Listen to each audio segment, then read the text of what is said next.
All right, all right, all right.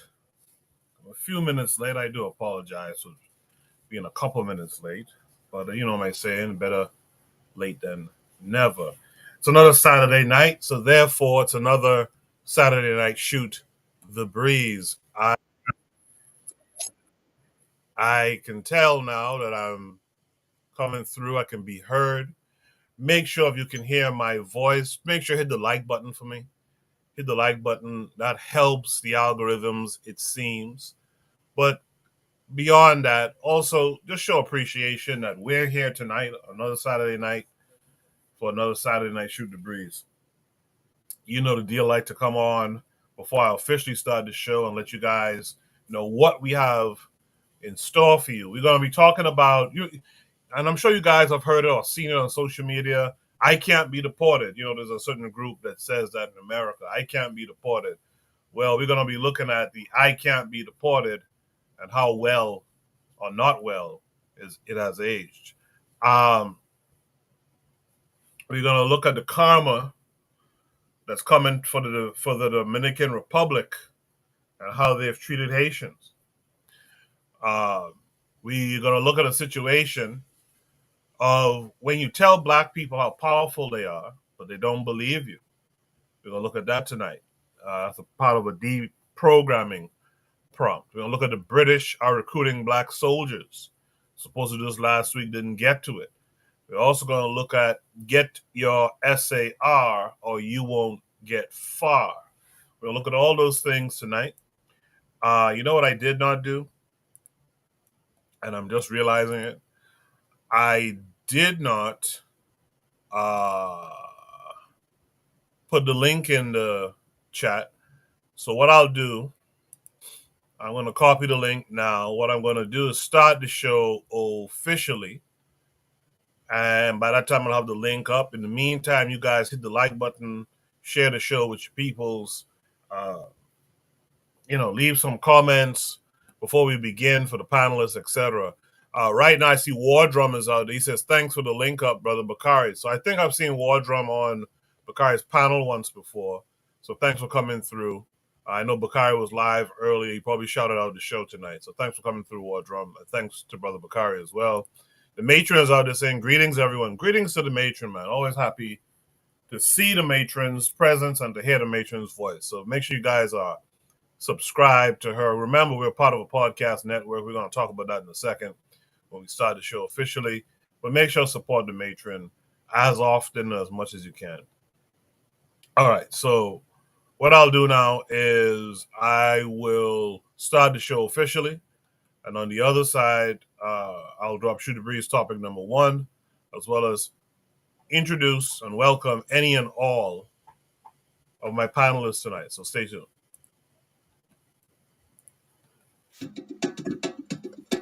Hello there, dear listener. We hope you're enjoying this lovely discussion.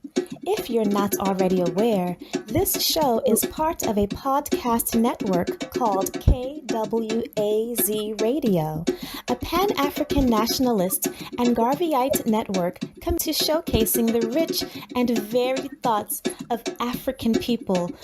We have an exciting lineup of shows that we think you'll enjoy, including the Bitter Medicine Podcast. I think black people require too much buy-in. Like, we constantly have to sell black people on things that are beneficial to black people. The Pro-Black Perspective Podcast.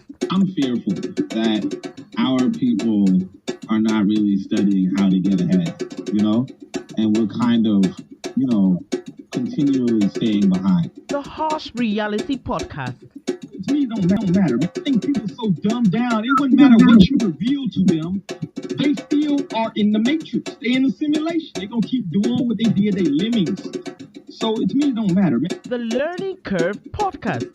Sexual access has never given you economic empowerment. The only person who has ever been economically empowered by a sexual relationship is the wasp and his woman. The Cathedral Cheek Show. When we start rising up to fight for our own, I guarantee you they'll stop doing what they're doing. I guarantee you they would have let their brother go. They was waiting to see what black folks was gonna do. Brother Bakari Podcast. Black people love to claim folks that hate them, right? They're a slave master, and they are ashamed of who they really are. The Forecast Radio. Like, if you pray to the same deity as, like, your enemy, and that God blesses your enemy more than you may want to reconsider who you praying to, you know. And Tanzan, African Mind. Africans generally are welcoming of everyone. Sometimes, to my consternation, I think that they should be less, welcoming. If you love our podcast network, we would be grateful if you could rate and review us on Apple Podcasts. Follow us on social media, like and subscribe to our YouTube channel, and check out our website at www.kwazradio.com for more information.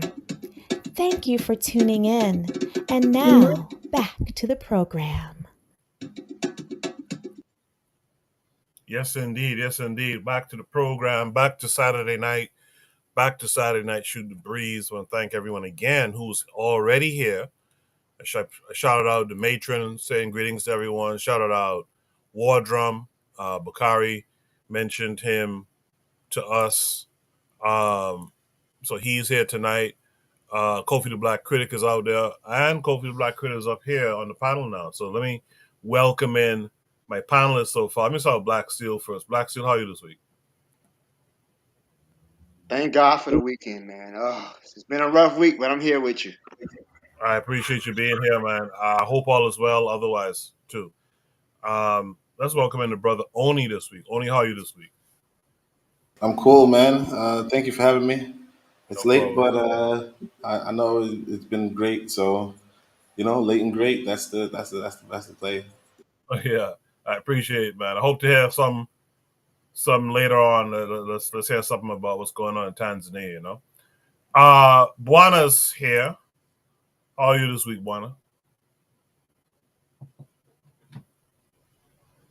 I guess Bwana can't hear me. Bwana, you're muted if you're talking. All right, so we'll let Bwana them work out the sound thing. Kofi was here, but I guess this thing dropped him off. Look like he's back now. Let's see. Kofi, can you hear me?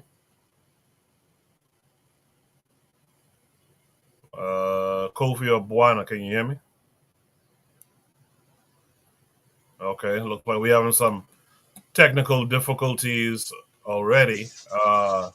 Trying to join, but I can't hear you, so I'm gonna come out and come back in. I don't know if you guys can hear me, but all right, I'm gonna come out and come back in. All right, cool. Bwana might have to do the same thing, leave and come back. But you know what we'll do? In the sake of time, let's drop Shoot the Breeze topic number 1, and hopefully by that time the sound will be fine. Shoot the Breeze topic number 1 says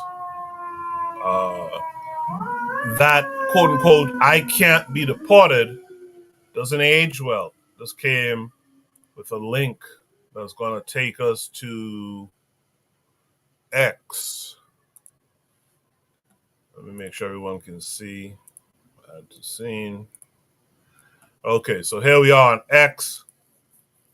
And there's a tweet from Brian Baez saying Trump now plans to deport U.S. citizens. That's the caption. Let's watch the video and see what it says. Listen to me carefully. There is a private agreement being created right now between Trump and El Salvador's president to create an encampment in Salvador to deport U.S. citizens. I don't want these violent repeat offenders in our country any more than I want illegal aliens from other countries who misbehave. I want them out of our country, I get them the hell out of our country along with others. Let them be brought to a foreign land and maintained by others for a very small fee as opposed to be maintained in our jails. Let them be brought out of our country and let them live there for a while. Let's see how they... Now pay attention because the groundwork is being laid right in front of our eyes and the media has fucking failed us. The Trump administration is developing an asylum agreement with El Salvador's government that would allow the US to deport migrants who are not from there. The arrangement known as the Safe Third Country Agreement would empower U.S. immigration officials to deport non-Salvadorian migrants to El Salvador, and once they're there, block them from requesting asylum back into the United States. Mind you, Trump already signed an executive order that allows him and the DOJ to create private contracts with private prisons, to create more private prisons. And the reason why he wanted to do that was because those were going to be the migrant detention centers. But now he's saying those private prison contracts are too fucking expensive. The private prison companies that charge us a fortune. He wants to outsource them to Salvador. He thinks he's running this country like a business. And it hits harder when you know the facts, that in 2021, black Americans were imprisoned at 5 times the rate of whites, while American Indians and Latinx people were imprisoned 4.2 and 2.4 times the rate of white people. When he's saying he wants to deport repeat offenders and criminals, that's what he's talking about. Make no mistake about it, the groundwork and foundation for Project 2025 has been laid right in front of our eyes. They're letting us know exactly what American superiority looks like. Very interesting. Very interesting. Kofi's in the chat saying he can't hear us. What I'll do, you know what? Let me play it one more again, if you don't mind. It's a short video, and then we'll discuss it.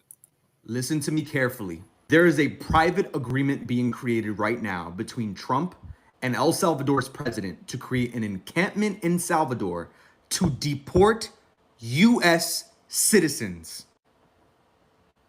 I don't want these violent repeat offenders in our country anymore than I want illegal aliens from other countries who misbehave. I want them out of our country. I get them the hell out of our country along with others. Let them be brought to a foreign land and maintained by others for a very small fee as opposed to be maintained in our jails. Let them be brought out of our country and let them live there for a while. Let's see how they... Now pay attention because the groundwork is being laid right in front of our eyes and the media has fucking failed us. The Trump administration is developing an asylum agreement with El Salvador's government that would allow the US to deport migrants who are not from there. The arrangement known as the Safe Third Country Agreement would empower U.S. immigration officials to deport non-Salvadorian migrants to El Salvador, and once they're there, block them from requesting asylum back into the United States. Mind you, Trump already signed an executive order that allows him and the DOJ to create private contracts with private prisons, to create more private prisons. And the reason why he wanted to do that was because those were going to be the migrant detention centers. But now he's saying those private prison contracts are too fucking expensive. The private prison companies that charge us a fortune. He wants to outsource them to Salvador. He thinks he's running this country like a business. And it hits harder when you know the facts, that in 2021, black Americans were imprisoned at 5 times the rate of whites, while American Indians and Latinx people were imprisoned 4.2 and 2.4 times the rate of white people. When he's saying he wants to deport repeat offenders and criminals, that's who he's talking about. Make no mistake about it, the groundwork and foundation for Project 2025 has been laid right in front of our eyes. They're letting us know exactly what American superiority looks like. Very interesting stuff. That I can't be deported stuff. It's very interesting what's happening right now. And I'll be curious to hear from all the Trump supporters too, the Black MAGA group folks who, what do you have to say about these types of things now? In the meantime, let me say what's up to Sister Raw out there in the chat. She's saying greetings to everybody. Make sure you guys are checking out all the other shows on KWAZ Radio, especially and including Kofi, the Black Critic. Kofi, can you hear us?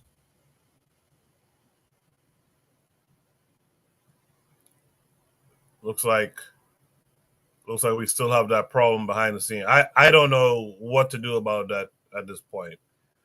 But right now I know I have Black Steel. I have Oni on with me. Let me start with Black Steel. Black Steel, what say you to this? I can't be deported. Doesn't age well. It never aged well, right? Some people are in denial of history. They're in denial of reality. Black Americans have never been safe in this country, and I think that sometimes we forget that fact. That was the whole point of these, even prior to the Civil War, antebellum slavery. Uh, Many of the anti-slavery societies wanted to free black people just to have them leave the country. Um, Free blacks were usually excluded, even in free states, but free blacks were seen as a contaminating effect on the slaves. So usually, once a black person got their freedom, they were usually forced to leave that their home. So we've never been safe in this country. The American citizenship has never protected us. Um, all the amendments of the Constitution has never protected us. If we had those rights, then we would have never had to deal with Jim Crow. We would have never had to deal with um, racial segregation and other forms of American apartheid. We're not safe in this country. And no matter how much you wave the flag, how many times you remind them we built this country, or how many times you remind white people how much we fought in every war since the American Revolution. Oh, a black man was the first person to die in the Boston Massacre. So the fuck what? His black ass shouldn't have been there. You know what I'm saying? Most black people, even in that period of time, they didn't fight for the Americans. They fought for the British because the British promised them freedom. So what was he doing? All the other black people were like, "Hey, we can get out of this situation." But yeah, here this black man, Crispus Attucks, wanted to fight for the colonials. Just black people, just us being in this country, acknowledging our history, doesn't make us safe. It doesn't endear white people to us. In fact, it makes them angrier when you remind them of that. There was many such cases of black Americans coming home from World War I and World War II being lynched in their uniforms. There was cases where German prisoners of war and were being treated better than actual black servicemen in the United States. So I don't understand why they feel like, oh, we can't be deported. They will find a way to deport you, okay? They've already locked up African Americans by ICE talking about they're Jamaican. Oh, he's Haitian, right? Because these white people don't make the distinction. A nigga is a nigga is a nigga. That's they don't really make the distinction. Your ethnicity, what country you come from. Oh, I was in South Carolina. It's not gonna protect you. And the thing is that all of these things that the Republican Party is doing, the attacks on DEI, diversity, equity, inclusion, these are really attacks on black people. At first, it was critical race theory, then it was Black Lives Matter, then it was woke, but it always, when it boils down to it, they're always talking about black people. They'll go through the Latinos to get to black people. If you think that Trump's attack on birthright citizenship is not an attack on black people, I don't know what to tell you. Because it was the 14th Amendment that made black Americans so called citizens within the United States. So, this attack on that, if you remove that, where does that leave you as a black American? It was this amendment that made you a citizen. Okay, now we repeal it, whatever, which I don't think is going to happen, but hypothetically speaking, you take that out. Now, what legal protection do you have? You think it's about the Latinos, you think it's about the Arabs and whoever, but understand black people are always the target. The desire that the MAGA wants to do is they want to bring America back to the 50s. They want to bring America pre-civil rights movement. If in reality they want to bring it back prior to the Great Depression, because that's why entitlement programs like Medicaid, Medicare, Social Security are now being looked at. All right. You notice how government waste is never focused on the military, but it's always about those things that help improve the lives of people. So no, this whole thing about um, we can't be deported, they'll find a place to deport you. Okay, they'll remove you from this country if and when it becomes their desire to do so, or if they feel they have enough um, political support to do so. We're not safe in this country, and we've never been safe in this country. So I'll go ahead and I'll leave it there. Thank you. Appreciate that, Black Steel. Thanks for that. Thanks for that. When you were speaking, Wardrum said big facts. He said, he goes on to say, the Constitution isn't even safe. It was always at their discretion. They wield the power, so the rules only matter if they allow them. And that's the truth right there. These people break everything they talk about, man. So no matter they put that on a piece of paper, they'll go against it. They'll go against it. Shout out to Cheryl, who's out there. And I think I shouted out Sister Raw earlier as well. So shout out to all the folks who are out there. Let me just remind everyone, we should read topic number 1 says that I can't be deported doesn't age well. That I can't be deported talk doesn't age well. We heard from Black Steel. Let me hear from Oni next. Oni, what's say? Yeah, I mean, for me, I'm thinking, weren't Black Americans like one of the first groups of people who were deported? When we're talking about Liberia, the establishment of Liberia and things along those nature. But, I think the issue, in fact, I'll say this, the issue with... Yeah. Sweetie? Wait, can you hear me? Hold on. Yeah. Okay. All right. Anyway, so cupcaking, man. All right. So the thing about Black Americans is, or not just Black Americans, but a lot of people is the short term memory. It's the lack of history. But most of us who grew up in America know that white folk were telling us to go back to Africa before Black folk were telling us to. You know what I'm saying? like the first person to tell you to go back to Africa was a white person, more or less. And so why that's important is because white people been on that time of, we're going to get you out of this country. We're going to get you up and out of here. So I don't even know why the people who've heard go back to Africa, said on the news, said casually, said among their friend groups, why this same group of people would think that they couldn't be deported, or that white people don't have designs for them to live in another country. White people are the same people that have sundown towns in America. White people are the same people to have done innumerable race riots. White people the same, like these are white people the same people that are considered the global racists, the leaders in racism. White people, listen to this, are imprisoning Black people at an exorbitant rate, and they write laws to imprison Black people at an exorbitant rate, and they enforce laws to imprison Black people at an exorbitant rate. White people have an interest in removing Black people from common society, and they've demonstrated that over several years. And notwithstanding that, we still have Black people saying, "Well, he's not going to try to come after me."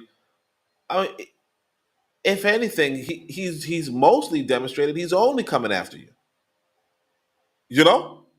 And here's the kicker. This is the thing that I really find interesting. There was two of the civil rights books. Two of the better autobiographies. I really should probably get my son to read some of these, but Assata Shakur and Malcolm X, they both have passages that demonstrate that when it comes to how white Americans treat Black people, right? They both have passages in their books where they suspect that Black Americans, right, were treated worse than Black foreigners by white Americans. Okay? Asada has the instance where her mother had to speak Spanish in order for Asada to play in the playground where they were where it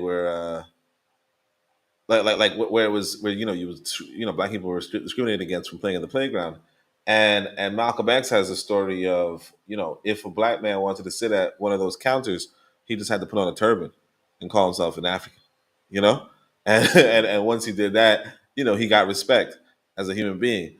So it's very ridiculous if you were to study history for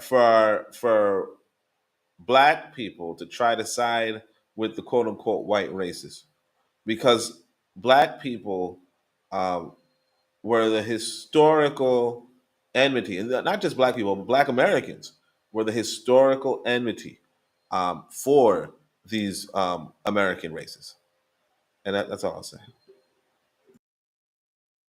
Yeah, pardon my interrupting you. I was answering the phone. I thought I was muted. Sorry about that. With that said, let me see if Kofi and Buana can hear me. Kofi, can you hear me this week? Yeah, I can hear. I'm good now. Good stuff. Good stuff. Thanks for coming through. Kofi, what say you to this?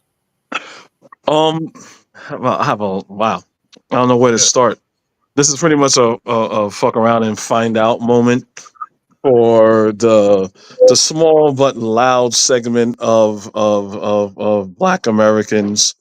Some of them known to be called FBA or ADOS, saying that, hey, look, some of them saying Donald Trump is the better option. Kamala Harris is not black, and yada yada yada. Pretty much undermining themselves, vote against the same interests.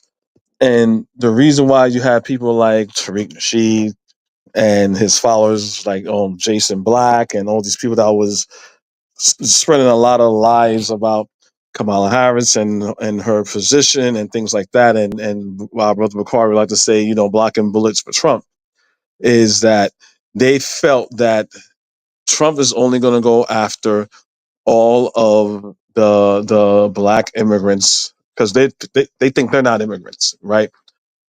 These people have deluded themselves thinking that they are the special Negro. White America is gonna, they don't love us, but they definitely wouldn't do anything to these immigrants. We have a special place in their heart. We helped them build the country. We helped them do all these things. They know they owe us a debt. So they're not going to do that to us. So I mean, during my show yesterday, I had a proud FBA guy saying like, no, we want this to happen. We're glad this is happening. And I'm like, how so? This is a military strategy. How's this a military strategy if DUI affects Black Americans? Oh, because the 14th Amendment and civil rights, that was supposed to be all for us, but it wasn't for us. And women got it, and new immigrants got it, and da da da da. And I'm like, wait, so you're literally spiting yourself, what I'm saying? Cut your nose off to spite your face, and you think that's a good thing?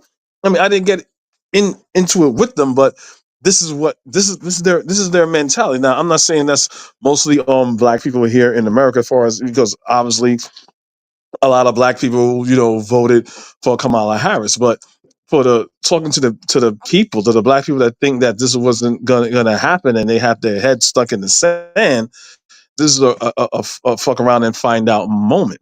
And like all of Black Steel said, and the last brother that went, is like they don't understand history. They clearly don't understand history. So you're gonna throw away everything that your forefathers fought over just to spite another group, even though you are benefiting from those things that they fought for. Why would you have them throw that away? And I always said the problem with what Martin Luther King was doing was very, very, very much needed. What Malcolm X was doing was very, very much needed. I can't stand when you got niggas that say, "Oh, Martin Luther King fought for us to eat next to white people." Oh, Martin Luther King told us to leave our businesses so we could shop with white people. No, he didn't. That's the problem. That's the problem that black people have since slavery. White man's ice is colder. All Martin Luther King wanted was to say, hey, look, and what Malcolm X says, pretty much it's taxation without representation. If you're saying we're Americans, we're going to exercise our American right, and it's our right to go where we want, just like anybody, just like anybody else. Shop where we want. We are taxpayers.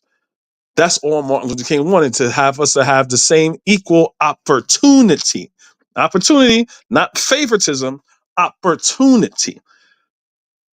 So it's if that's what you're saying, you as a black person, if you want to go shop with the white people because you want to get your wife that nice dress that they got at the white store, that's on you. That's not on Martin Luther King. That's on you.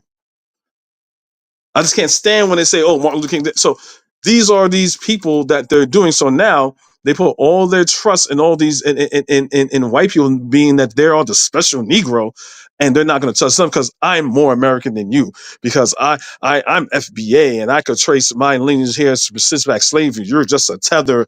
You can't do that. You're not special as me.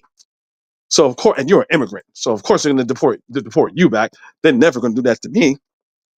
But again, they don't know anything about history, and I know I'm probably going to butcher this phrase. They'll say it's pretty much, if we know that we are all the same and we are fighting against the same enemy, and they like to talk about this is a military, this is a military tactician, and that we're doing this is a military political strategy, which they don't know what the hell they're talking about.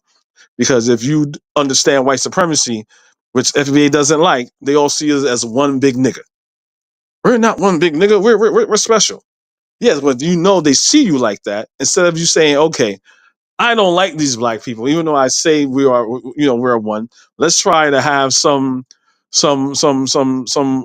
coalition with them, and then after we get what we want, then we can tell these niggas to go back to their country. No, they don't even do that. They separate themselves so they're going to be in smaller groups. So there's a saying, hey, when they came for these people, when they came for the Tuscanies, I didn't say nothing because I was in Tuscany. When they came for the Turks, I said nothing because I wasn't Turkish. When they came for these people, I didn't say nothing because I wasn't those people. But then eventually they came for me, and I yelled out for help, and there was no one there because they came for everybody else, and there was no one left, so they took me. And this is what we need to. That's why Pan-Africanism is so important, right? And this is, again, like the other brother said, I'm not going to repeat what the last two panelists said. This is why it's very important for us to have a cohesion and togetherness. I was talking to my wife. She was listening to Al Sharpton was talking about what was going on, yada yada yada, and I pretty much told my wife is like, hey, look, we are not. The majority of us aren't our ancestors. Black people in this country is not gonna pick up a gun or anything like that to fight white people. We know that. Martin Luther King knew that. So what else? So white supremacy respects power, military power, and economic power, right? So one thing we could fight them with is through our economics, even though we don't spend with each other. We don't have the discipline to boycott. We don't boycott. And by boycotting, we should patronize our own businesses. The only black. I'm in New York. Most of the corner stores in New York are owned by Asians and Dominicans, and there's no black-owned store. There's a black corner store like 4 blocks away from me. They don't have everything that I need, so I can't go there. If we all made a concentrated effort to patronize that corner store, right? Then he'll have all this money that he could buy more stuff. We're buying things from him, but we're not disciplined for that. We want our Gucci. We want our Jordans. That's just how black people are. So I pretty much ended there. Appreciate that, Kofi. You guys make sure to check out Kofi's channel in the last episode he did. It was a good episode, too. KW Don 7 in the chat says, crotch grab, that's Trump, is doing everything right. He is putting reality in faces of Africans in America. Cheryl is out there. She said, we definitely all one big Negro. War Drum says FBA is practicing tribalism. Cheryl says, never get too comfortable. She goes on to say, let's say African Americans couldn't be deported. The problem is still the same. Are we going to go down with the ship or leave? Very good stuff from Cheryl and Wardrum. Problem is still the same. Are we going to go down? Buana, I can hear your sound. It sounds like you're on a delay or something, but Buana, can you hear me?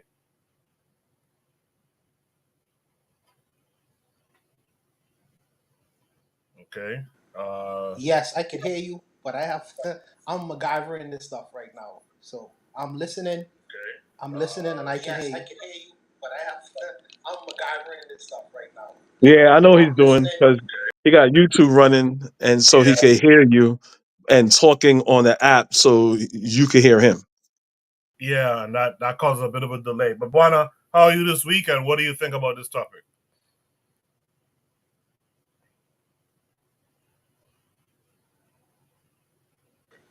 Okay, so I hope you can hear me now, Coco.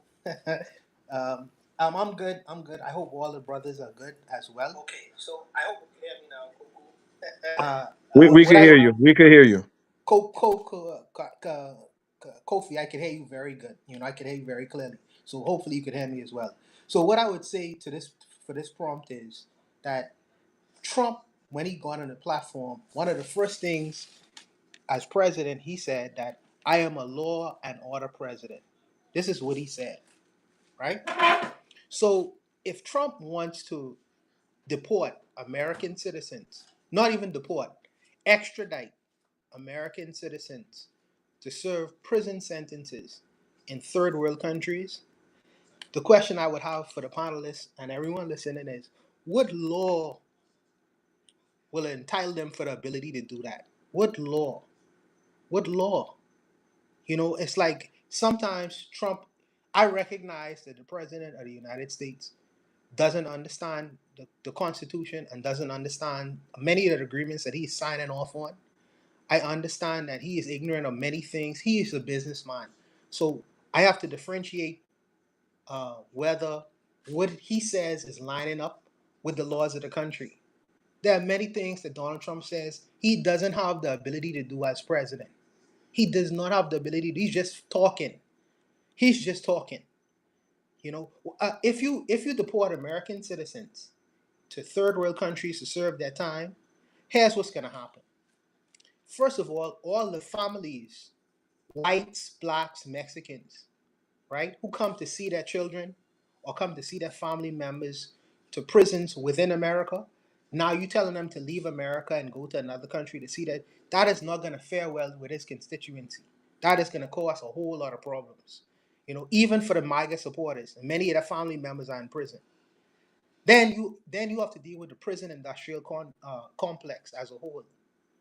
There are many companies, many billion-dollar companies that has contracts, prison contracts, which is to feed prisoners every day, which is to close prisoners, which is to provide medication to prisoners within America. You sign contracts off on that.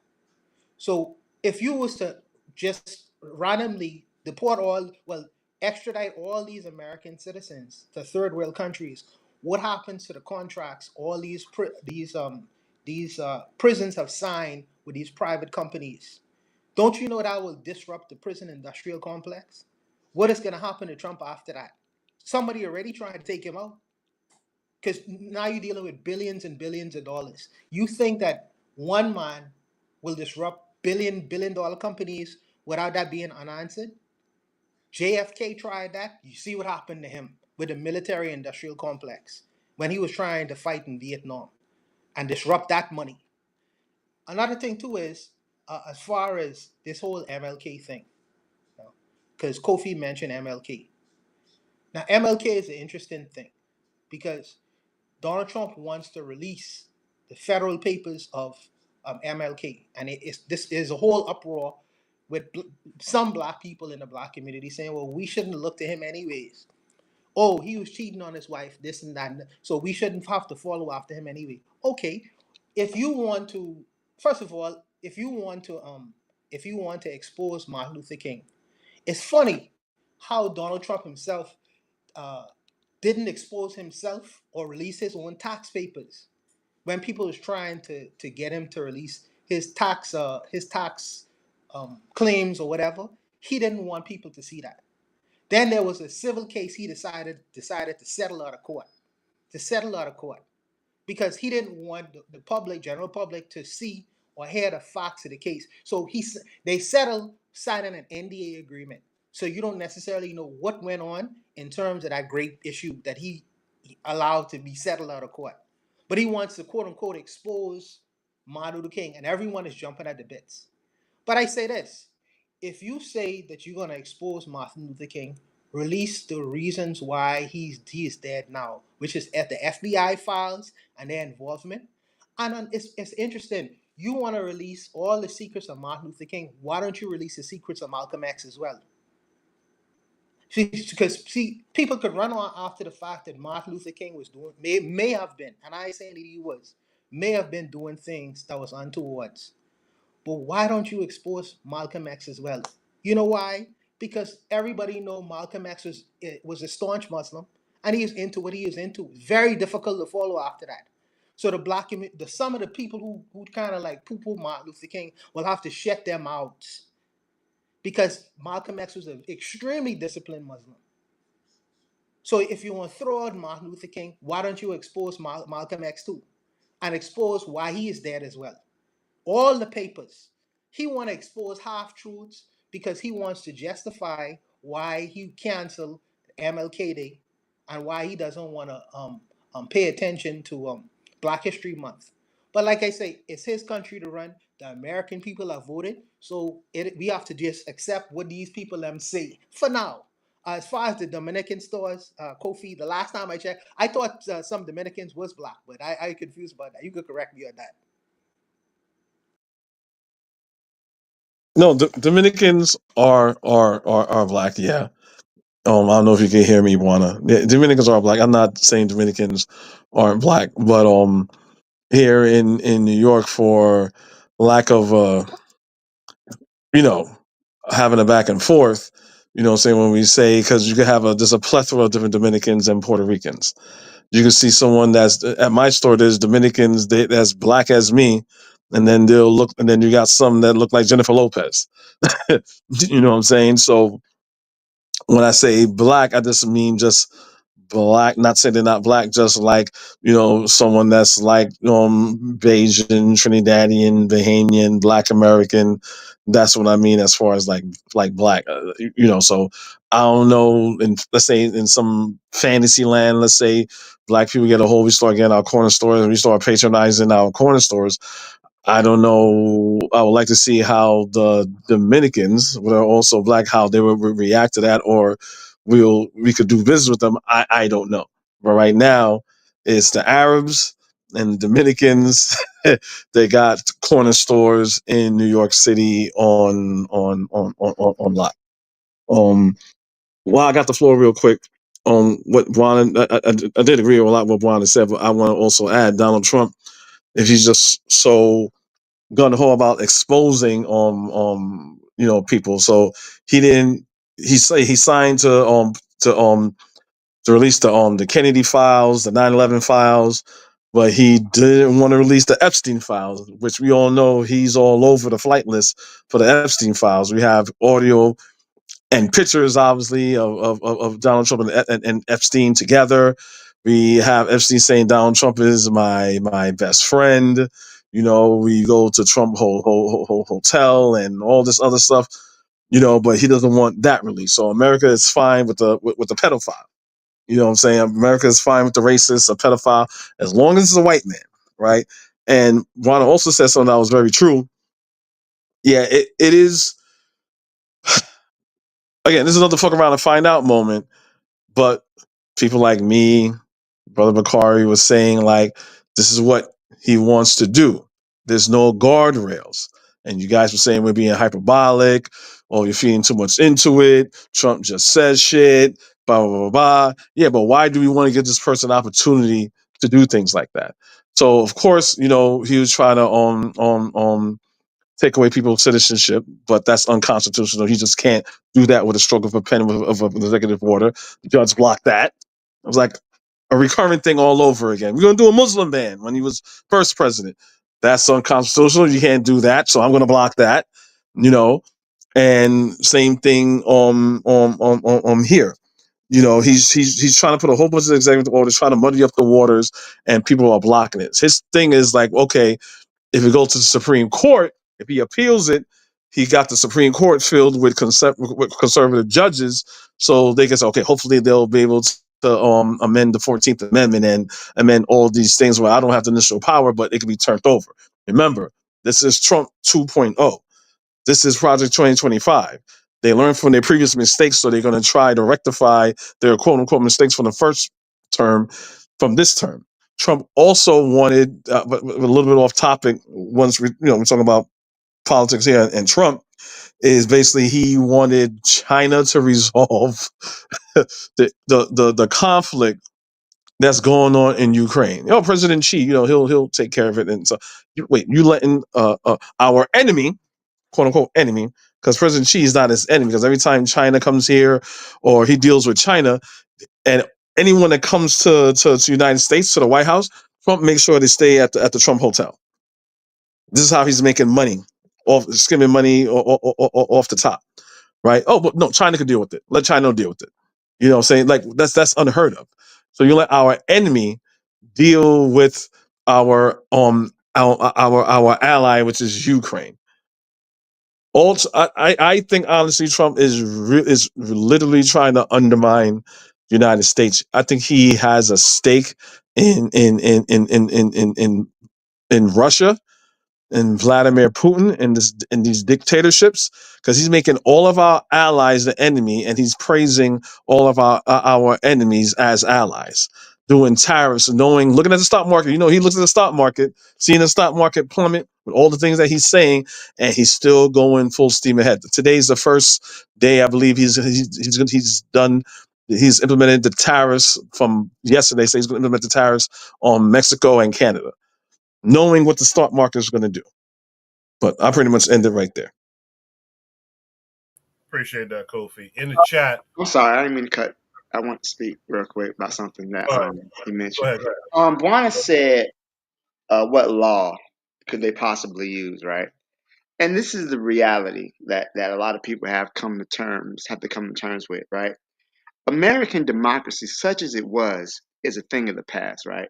There's a system of checks and balances that were put in place. That way, one person couldn't get too much power over the other one, right? That was what the so-called founding lunatics that founded this country put in place, because they came from a monarchy, right? They didn't want the monarch to have too much power, so they put a system in place. All of that's out the window, right? All of that stuff that we were talking about, Kofi mentioned about taking to the Supreme Court, right? Supreme Court is a very interesting thing. That famous man from the Caribbean, Alexander Hamilton, he was born in I think he was born in Nevis, right? He said that the Supreme Court was the weakest of the branches because it controlled neither the purse or the sword. The Supreme Court only interprets law, and the president can't ignore the Supreme Court's decision. He's done it before. Andrew Jackson ignored what the Supreme Court said when it came down to the removing the Cherokee. He just ignored it. So I think that what's going to happen is that they're going to bring it to the court. Again, like Kofi said, the court already skews 6-3 conservative. This is American fascism. This is, people forget that the Germans, they got their whole idea of Lebensraum, which is living room for the German people, from America.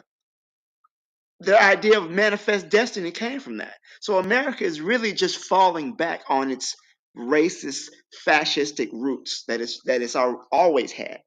Black people, for some reason, we forget this. But you can ask any black person. Like my grandmother's brother, my great uncle, is still alive. He's 87.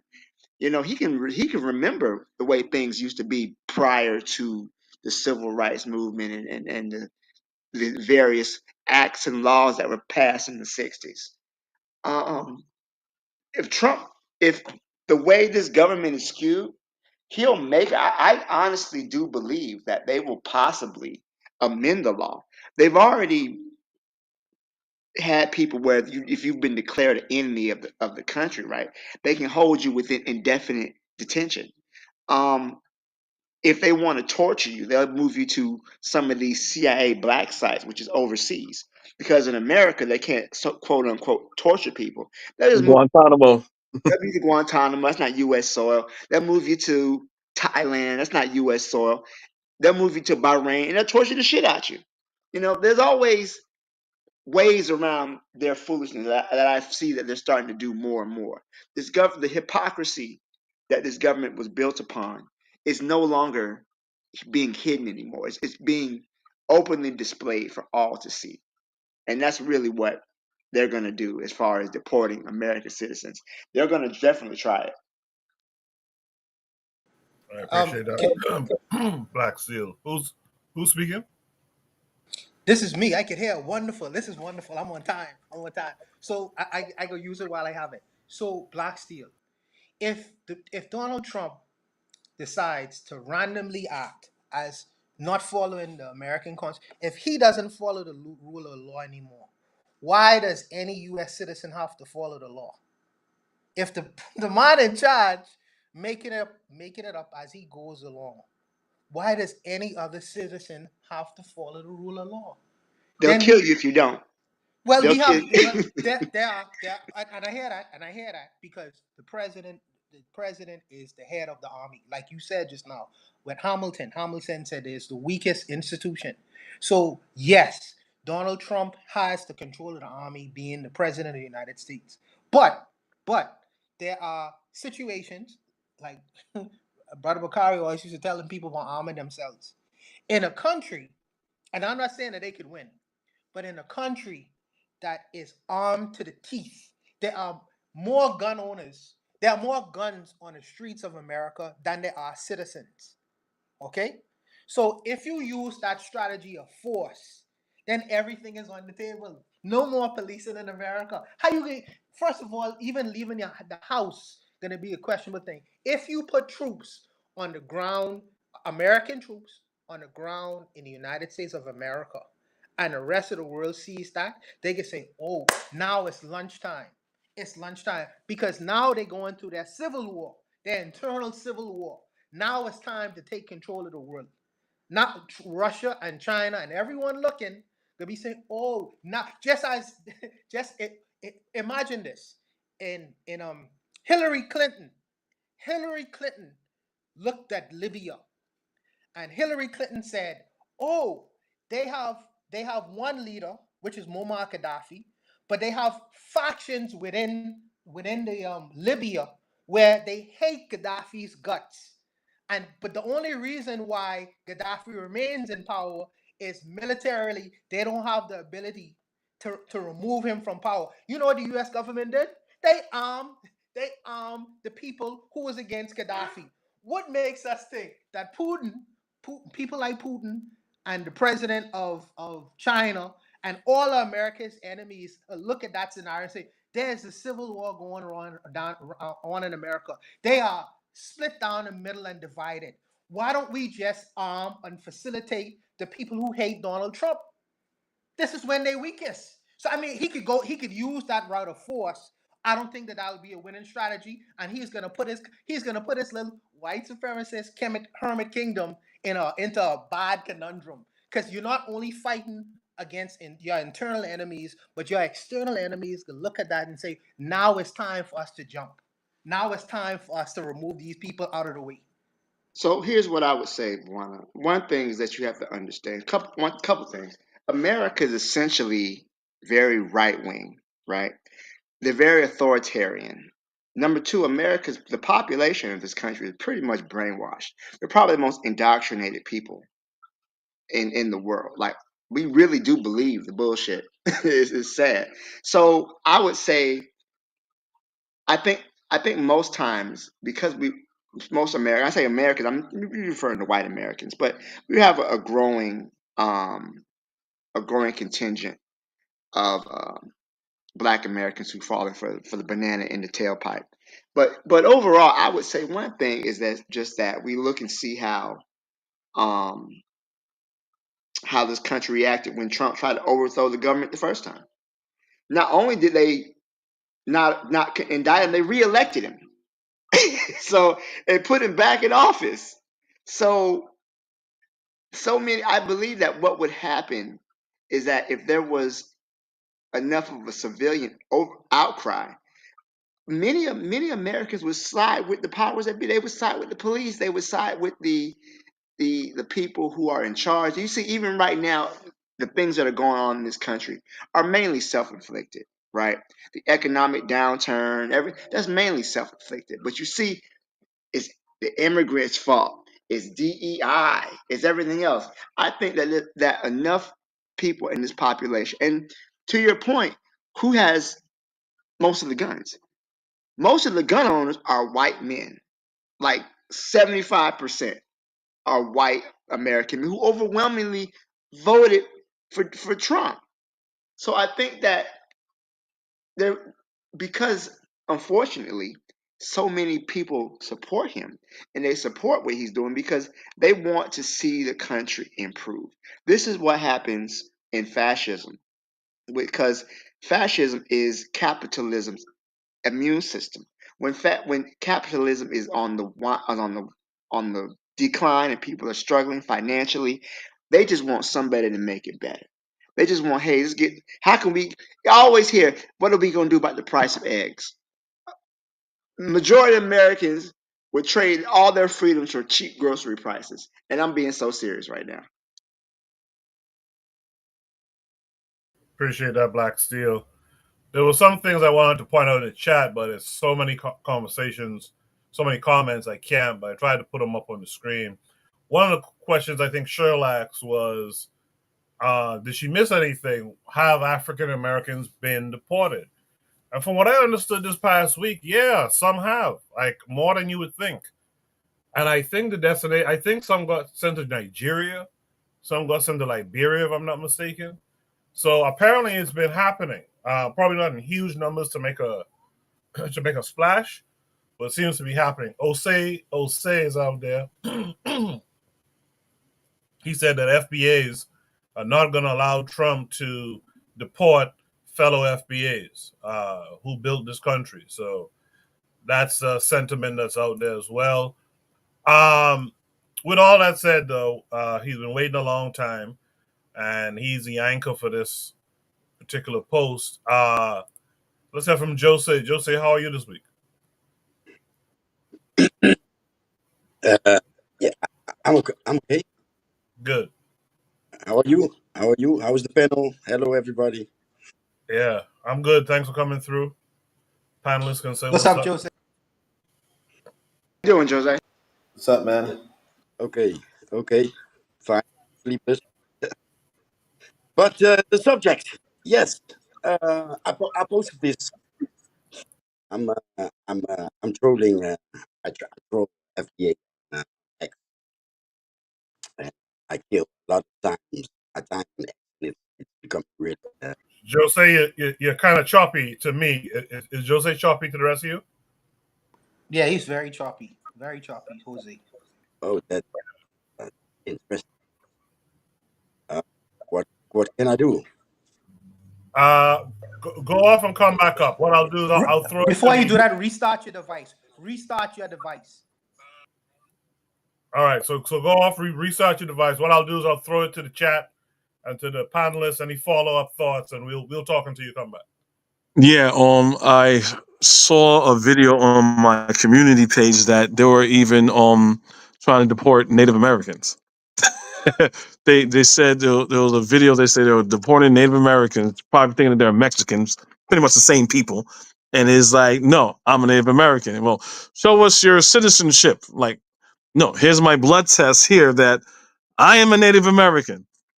Nah, you're still going to the concentration camp. And I'm gonna start some shit right now. Jose came in or whatever. Hey, I'm not saying this is what Jose want, but people like him, I remember a couple months back, he was saying, Kamala Harris wants the LGBTQ shit. So hey, this is what you want. Again, Trump only won by 1.5 million more votes than given a popular vote. But people was like, okay, I'm scared of a made up policy the LGBTQ shit that she wants to implement, that they can't even up to this day say what policy of LGBTQ shit that she's implementing.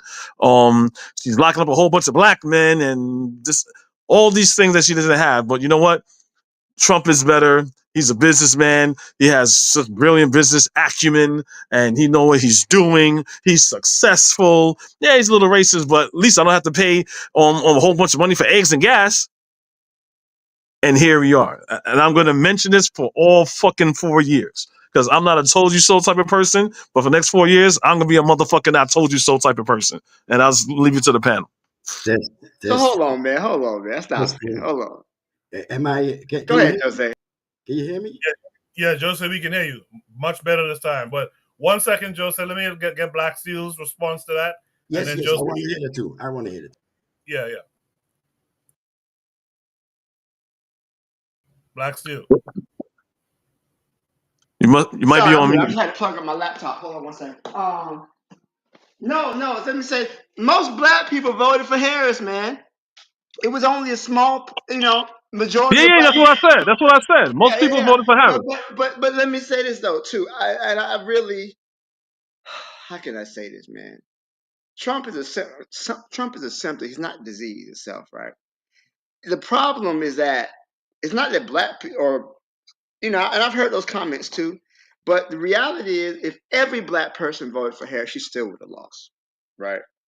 If the problem is that black people, African Americans, only make up 13% of the population, 14% maybe, right? What really is you have a lot of Latinos come out for Trump because they feel that they're not like those other Latinos. I know a dude who's a Mexican who wears a MAGA hat because he figured we came in this country legally. It's funny how racism impacts, especially people of Latin descent, because they don't see race the same way we see race, right? In America, the lines are very clear. But in Latin America, the lines are a little bit blurred, especially when it comes to mestizos, mixed race, all of that stuff. It's very weird to me. But yeah, I think that I don't know, man. I don't think Kamala Harris had a snowball chance of hell of winning either way, because of the conditions of the economy and just America's outright turn towards more and more toxic fascism, which is this is what this country was built on. Go ahead, Jose. I'm sorry, I didn't mean to cut you off. No, real quick before Jose goes. No, I agree with everything that you're just saying. I'm not saying if all black people, and again, all black people mostly did come out and vote for Harris. I'm not saying if more of us did that she would have changed with the short time span that she had. I'm just saying for the black people that were saying, well, she's this and she's that and whatever, and that was permeating even through the Hispanic and white electorate saying these same lies. So I'm just pointing that out. That's all. Go ahead, Jose. Yes.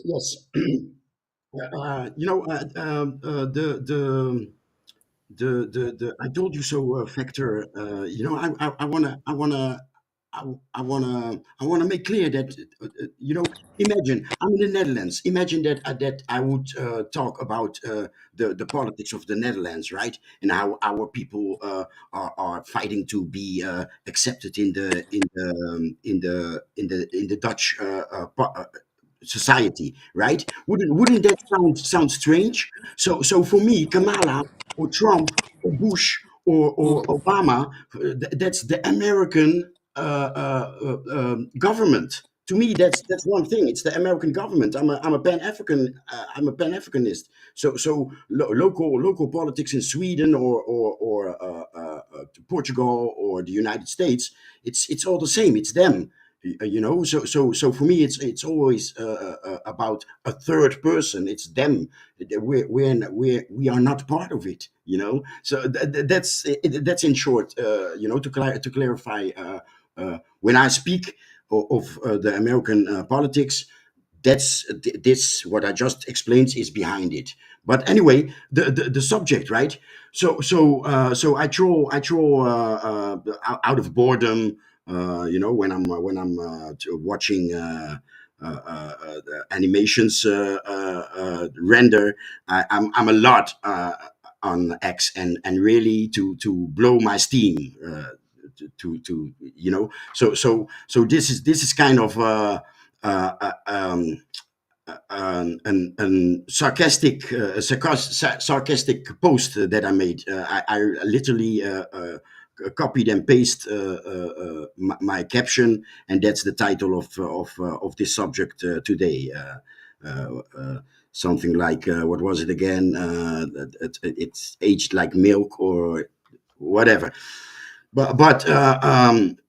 Yes, it can be a threat. Trump is like say, make noise first and then see what we can do, right? So it can be a threat.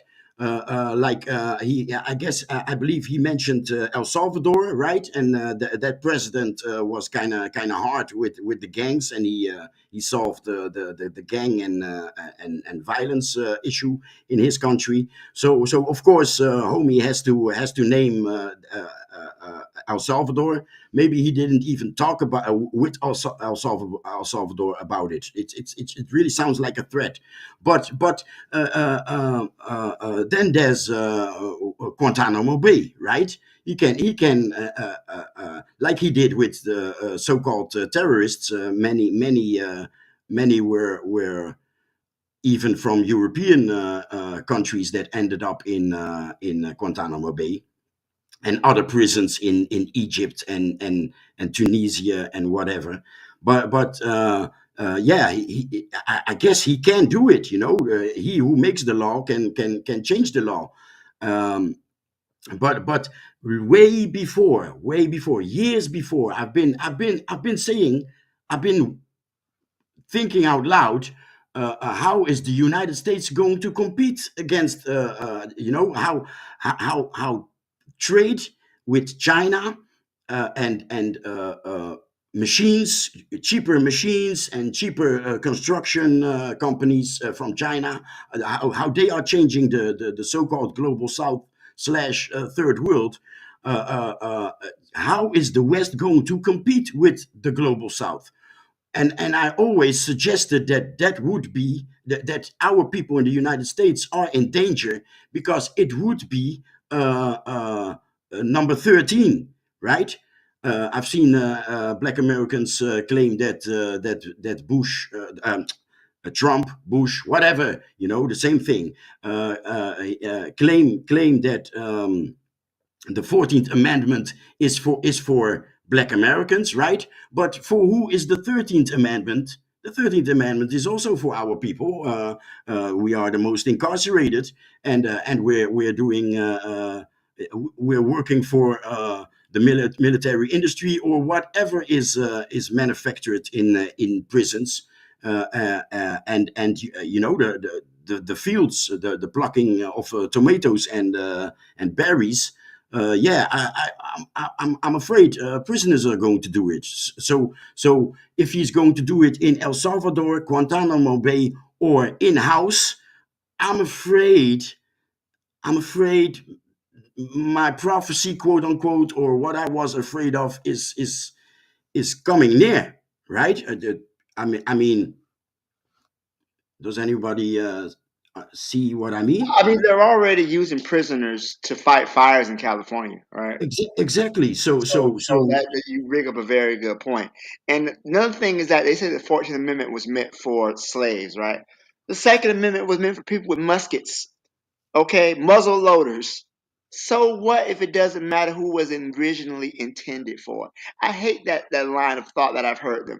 You should. I mean, I support trolling with the FBA because they're a reactionary cult, you know. And I believe most of them are online. And I think a lot of them are white people behind those screens. Not yes, to say there are some black people, but I definitely believe they should. We don't troll them enough, honestly. But yeah, I agree. They're already using black people. If you go to places like Mississippi, Alabama, a lot of people working in fast food restaurants are prisoners, and they wow. get paid cents, 25 cents an hour, Yeah, because the yeah, 13th Amendment leaves a loophole for slavery, involuntary servitude, with the exception of those who are duly convicted of a crime. So they always leave that loophole that they could still have slavery as long as you're convicted of a crime, involuntary servitude. Yeah, and he mentioned the criminals that go in here in the Netherlands. They have a name for it, and the English word is at the tip of my tongue. But criminals that go in and out of prison, right? That's the people that he mentioned, right? So that's, it doesn't matter if you're 20 generations in the Americas.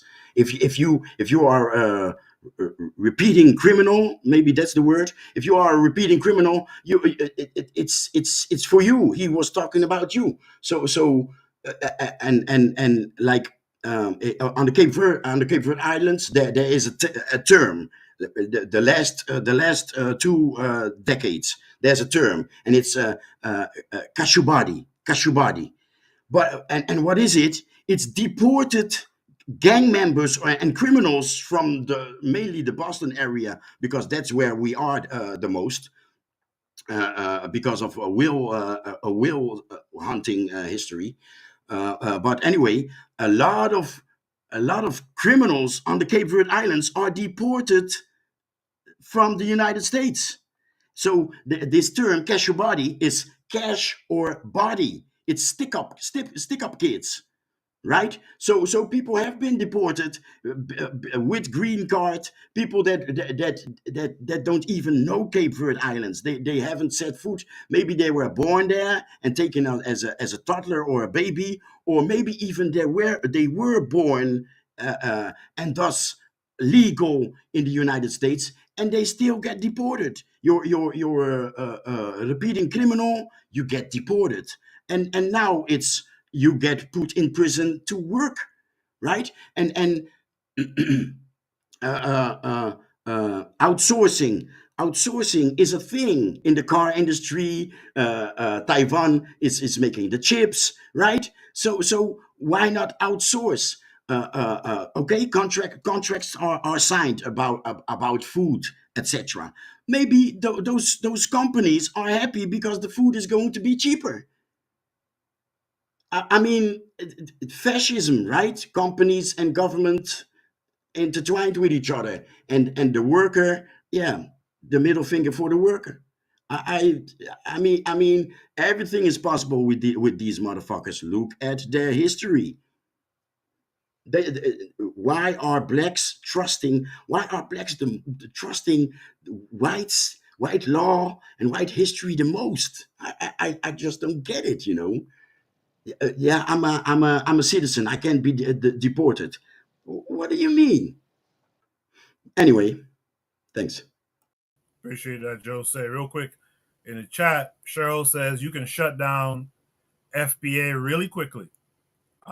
Just ask them who makes up the basis of the prison industrial complex and why. And how does that play a role in why we haven't been deported in the past? With that said, let's welcome in our new panelist, Wardrum. Wardrum, how are you this week? Hey, what's up, man? Good, man. Good. Thanks for coming through. Yeah, came over because of brother Bakari, but he always putting on good show. I came on Coffee's show a couple of times, but I don't believe I got on the panel. But yeah, man, it's like you see the FBA saying a lot of this stuff, and I've always telling them that whatever laws they think that they're going to be able to use is it's basically not going to happen. You're not going to beat the people that make the laws with law. It's just like I'm not getting deported. That was never. I don't know where that come from. They could just like put you out for any reason. It's like exiled or whatever. Send you to Canada, Mexico, Africa, anywhere. But I also feel like the FBA is like say a bunch of agents. Maybe not necessarily say CIA or FBI, but a lot of white people, and they're pushing like the separation, the disunity in Pan Africanism. Because if we could unite and start, if with all the buying power that we have in America, if we could put that money together, we could empower Africa alone. We don't need anybody else.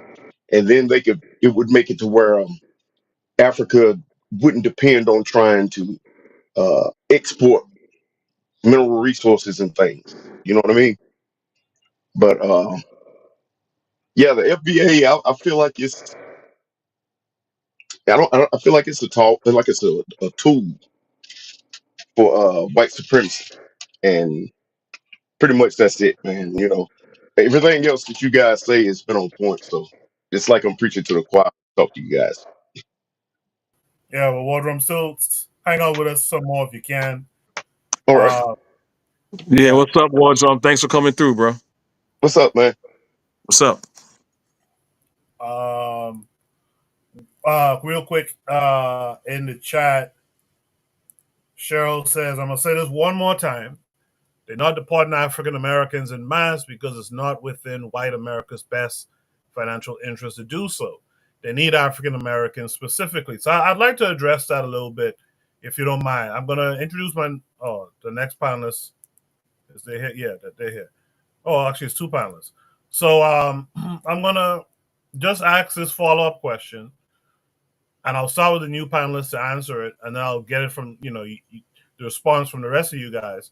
But does Cheryl make a point here that because of how the prison industrial complex works in America and its impact on the economics here, do you think they would get rid of all Black Americans, or I'm trying to say this sensitively, or the criminally inclined or criminally minded Black Americans, and just try to keep more affluent, I guess you could say, Black people in America? But first, let me welcome in Ditso. Ditso, how are you this week? Okay, there we go. Doing well, thanks so much. Yes, thank you for being here. And let me welcome in Brother Bakari while I'm at it. Brother Bakari, how are you this week? Shit, everything is everything, my man. Good, good. Thanks for being here. And thanks for sending War Drum our way today, too. I appreciate that. But Yeah, Ditso is here first. Let me ask Ditso. Ditso, what are your thoughts? I guess I should repost the prompt on the screen. Should read something. One says, the I can't be deported doesn't age that well. And then we watched this video on how Trump is maneuvering things to deport Black Americans. What are your thoughts on that? Okay, so I'm gonna make it simple. This moment of mass deportation in the United States is not a unique moment in their history as such. We saw the wave of deportations historically after the Great Depression, especially of Mexican born workers in the New Deal welfare programs back in the day. 54 with, and I'm not kidding you, that was the name of the Operation Wetback by the Eisenhower era, which deported 1.3 million people, including people who were U.S. citizens but were darker browned in that sense. So, from a historical standpoint, is it plausible to think that in this sweeping reenactment of mass deportation, something that is customary occasionally in the United States, uh, people who are U.S. born citizens but from a Latin American heritage or from a Afro descendancy heritage or from any other form of heritage that does not adjust to the idea of an American is supposed to be white, tall, and blonde type of bullshit gets into this whole thing? Yes, because it has happened before. It has already happened before, and it will happen again. However, in this sense, good luck. That's the only thing we could tell people out there. Good luck and try resisting for the next 4 years. But beyond that, historically, the historical facts show to us that if they fucked up 100 years ago, they fucked up 60 years ago, and now they're fucking up. It's just going to happen. So to say I'm not going to get deported, famous last words, as they say. Appreciate that, sir. Brother Bakari, you heard everything everyone else had to say. What say you to all of it? What I say to all that, they can't get deported is a bunch of bullshit. Pardon my French on your panel. Excuse me. Look and see now. People think, do I think they won't deport all Black Americans? I'm gonna be honest with you. Anybody that just considers themselves a Black American, I really don't know. But anyway, that's a whole nother topic. But look and see, and I told people they can look this up. Because I thought people were just talking, then you fact check. Trump was actually looking to see if he could sell prisoners to other countries. He was looking to see if he could sell prisoners to other countries. So who do you think he's getting rid of in that prison? They don't want to get rid of all of y'all. They want some of y'all here. They do want people. They want people to leave. It's like, you know what Paul Cuff is? So when you look at the free blacks during slavery, right? And people would ask why they didn't go nowhere. And those free blacks would tell you they stayed because they were concerned about the people that was enslaved and they was trying to figure out a way to enslave them. That's why there was a whole lot of black abolitionists, with way more black abolitionists than white abolitionists. But they only talk about the few white ones, and I'll say a few because, you know, but those are the ones they want to tell you about, and then they want to tell you about Frederick Douglass, right?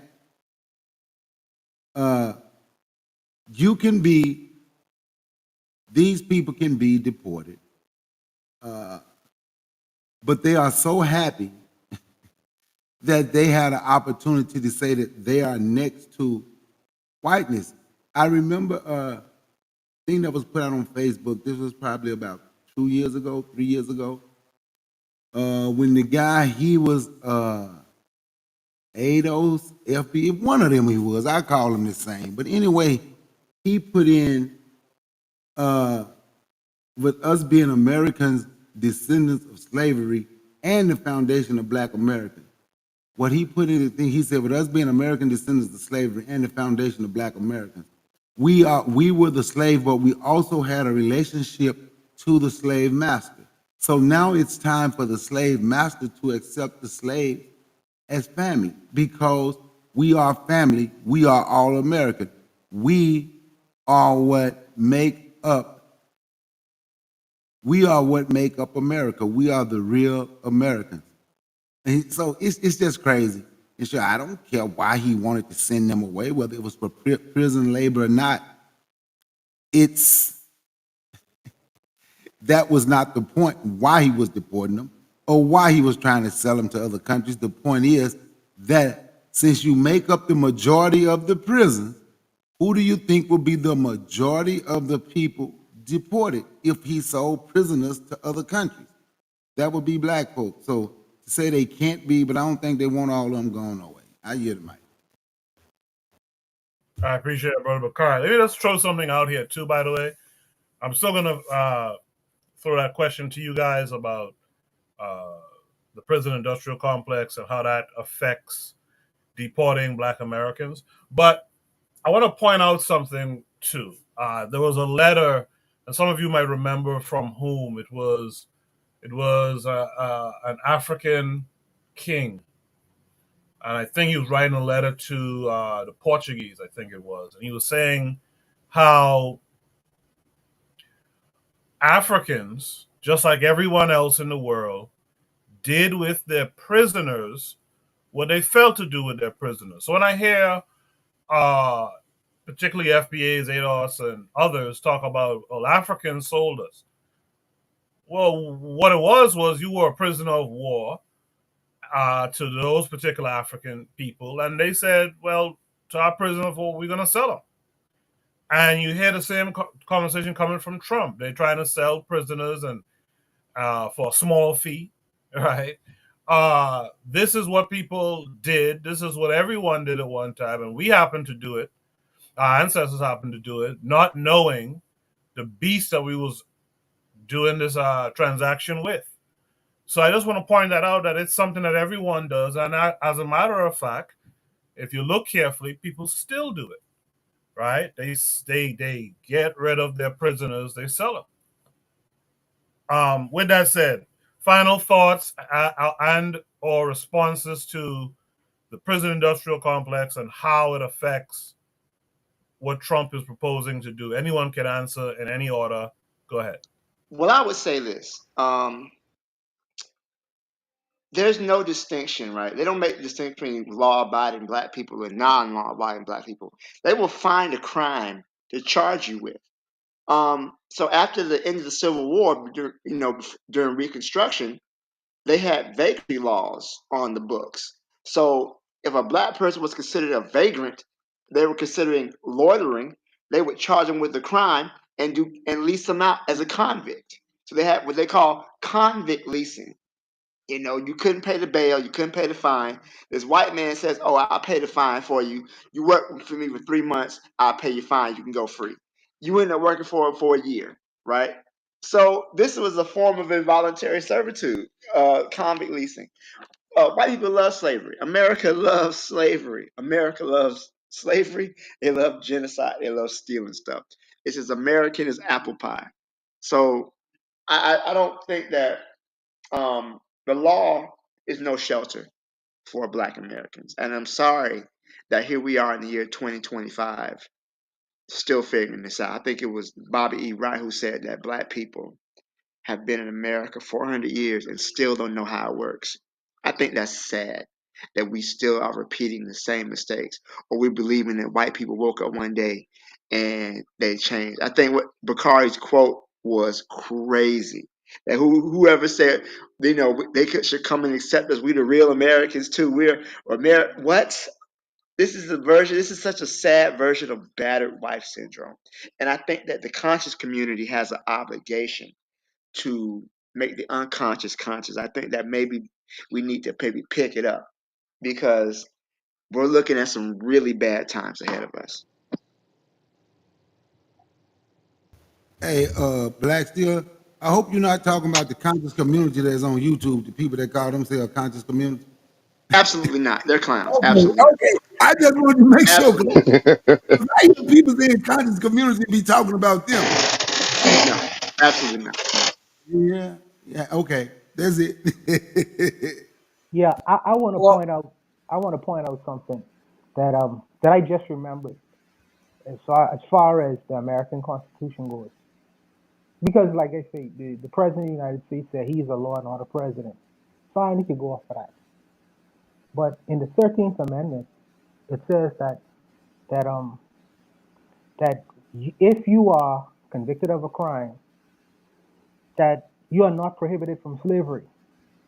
So if you sent to prison from a crime that you committed, you are relegated to slavery. It says that it prohibits slavery or involuntary servitude except for punishment of a crime. Except for punishment of a crime. So if you are a criminal, let's just say the Supreme Court was to read this document on the face of it without using any interpretations from it, that means that if you are a person who is being punished in prison for a crime, then you no longer have citizen rights. You no longer have the rights of a citizen. You are relegated to a person who is a slave. A slave can be a citizen of America.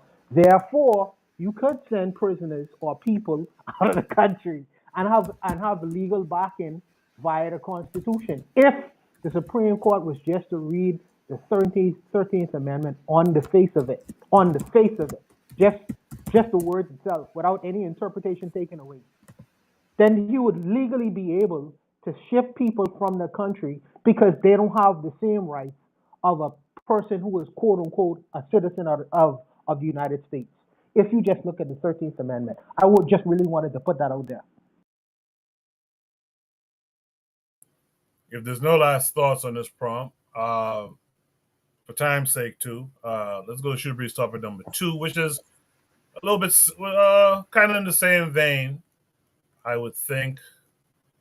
Shooter Breeze topic number 2 says, "It's no fun when the rabbit has got the gun." Is this karma for the way the Dominican Republic has treated Haitians? This came with a link that's going to take us back to X again. On X, this is from Breakthrough News. It says, U.S. ICE agents are arresting and deporting Dominican citizens from Puerto Rico as part of Trump's ordered deportation wave. Due to the island's colonial status, Puerto Ricans have no sovereignty over immigration policy in their homeland. This came with a short video. Let's check it out. Esto está feo. Está feo porque honestamente hablo por mi comunidad dominicana. Nosotros somos los que ponemos el pecho todos los días aquí. Ustedes saben, nos levantamos a las 5 de la mañana a trabajar, como es el caso de mi esposo. Esto está feo. Está feo porque honestamente hablo por mi comunidad dominicana. Nosotros somos los que ponemos el pecho todos los días aquí. Ustedes saben, nos levantamos a las 5 de la mañana a trabajar, como es el caso de mi esposo. Porque aquí nosotros, los inmigrantes, somos los que tenemos el país parado. No, porque supuestamente aquí en Puerto Rico eso no iba a estar, iba a estar sin efecto. De esa redada de recoger a los indocumentados, no entiendo nada. Los arrestos de inmigrantes indocumentados también llegan a Puerto Rico, donde ICE llevó a cabo un operativo en el llamado Barrio Obrero. No, ellos llegaron y se bajaron de la guagua y muchos están ahí sentados y ellos tienen que proceder con una ley que Trump aprobó. Pero yo creo que lo que están haciendo es ilegal, porque hasta que tienen documentos poniéndole esposa. Ese señor ha trabajado aquí toda una vida, ese señor tiene más de 30 años aquí, ¿entiendes? Para mí eso es un atropello y es ilegal. Ellos no son delincuentes, no han matado a nadie, no han hecho nada, solo están ahí compartiendo. Estoy desesperada, no sé a quién preguntarle, no sé dónde ir, no sé qué hacer. Si fuera un delincuente, yo te digo, yo misma dijera, sí, qué bueno que lo arrestaron, pero es una persona sumamente trabajadora. Una gente trabajadora creo que no debe de merecerse que se lo lleven preso. I'm going to play that one more time because I know the banner was blocking for a second. Short video, so just hang in there. One more time. Esto está feo. Está feo porque honestamente hablo por mi comunidad dominicana. Nosotros somos los que ponemos el pecho todos los días aquí. Ustedes saben, nos levantamos a las 5 de la mañana a trabajar, como es el caso de mi esposo. Porque aquí nosotros, los inmigrantes, somos los que tenemos el país parado. No, porque supuestamente aquí en Puerto Rico eso no iba a estar, iba a estar sin efecto. De esa redada de recoger a los indocumentados, no entiendo nada. Los arrestos de inmigrantes indocumentados también llegan a Puerto Rico, donde ICE llevó a cabo un operativo en el llamado Barrio Obrero. No, ellos llegaron y se bajaron de la guagua y muchos están ahí sentados y ellos tienen que proceder con una ley que Trump aprobó. Pero yo creo que lo que están haciendo es ilegal, porque hasta que tienen documentos poniéndole esposa. Ese señor ha trabajado aquí toda una vida, ese señor tiene más de 30 años aquí, ¿entiendes? Para mí eso es un atropello y es ilegal, porque ellos no son delincuentes, no han matado a nadie, no han hecho nada, solo están ahí compartiendo. Estoy desesperada, no sé a quién preguntarle, no sé dónde ir, no sé qué hacer. Si fuera un delincuente, yo te digo, yo misma dijera, sí, qué bueno que lo arrestaron, pero es una persona sumamente trabajadora. Una gente trabajadora creo que no debe de merecerse que se lo lleven preso. All right. Shooter Breeze topic number 2 says, "It's no fun when the rabbit has the gun." Is this karma for the way the Dominican Republic has treated Haitians? I'm gonna mix it up a bit here. Let me start with Bakari on this one. Bakari, what's it? They were going kind of fast, and I don't speak Spanish. They were complaining about being deported, I say, and I am a reading glasses on. But I can say this, what I say is karma. I don't know, maybe you can. But you ask, I would say it's karma. Why we always waiting on somebody else to exact revenge? I'll go, because I understood 100%, so. Oh, wait a minute. Y'all can't hear me? Yeah. Yeah, let me finish. Then I'm gonna let you go. Oh, okay. Sorry, I thought you said you weren't. Okay, my bad. No. It might have been a lag. But what I'm gonna say is, we shouldn't have to wait on nobody to exact revenge on us. What means exact revenge for us? Some things we have to do. Maybe it is karma. Maybe it's not, but the karma should come from black people handling that. That's my opinion on that. Appreciate that. Let me hear from War Drum next. War Drum, what's it? Yeah, it's been a long time, that they've been treating Haitians bad, the Dominicans, by them being like on the same island. And you know, yes, it's karma, I guess you could call it. But I mean, I don't understand why most of the Dominicans try to say that they're not black when they look black. Well, some of them do anyway. But I mean, if you treat people bad, things come back on you, man.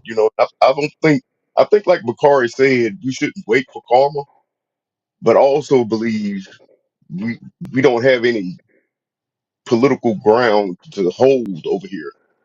I mean, like if you look at the Isle of Hispaniola, like us Black Americans, we can go to the Dominican, but we can't do anything there. Like if we had to leave from America, the Dominicans wouldn't want us in there.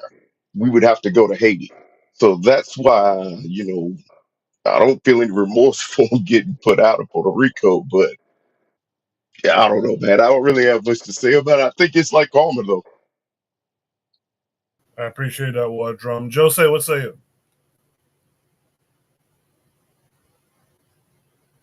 Jose, unmute your mic if you're Yes, speaking. yes. I was typing on another tab. Um, you know, um, um, we suffer.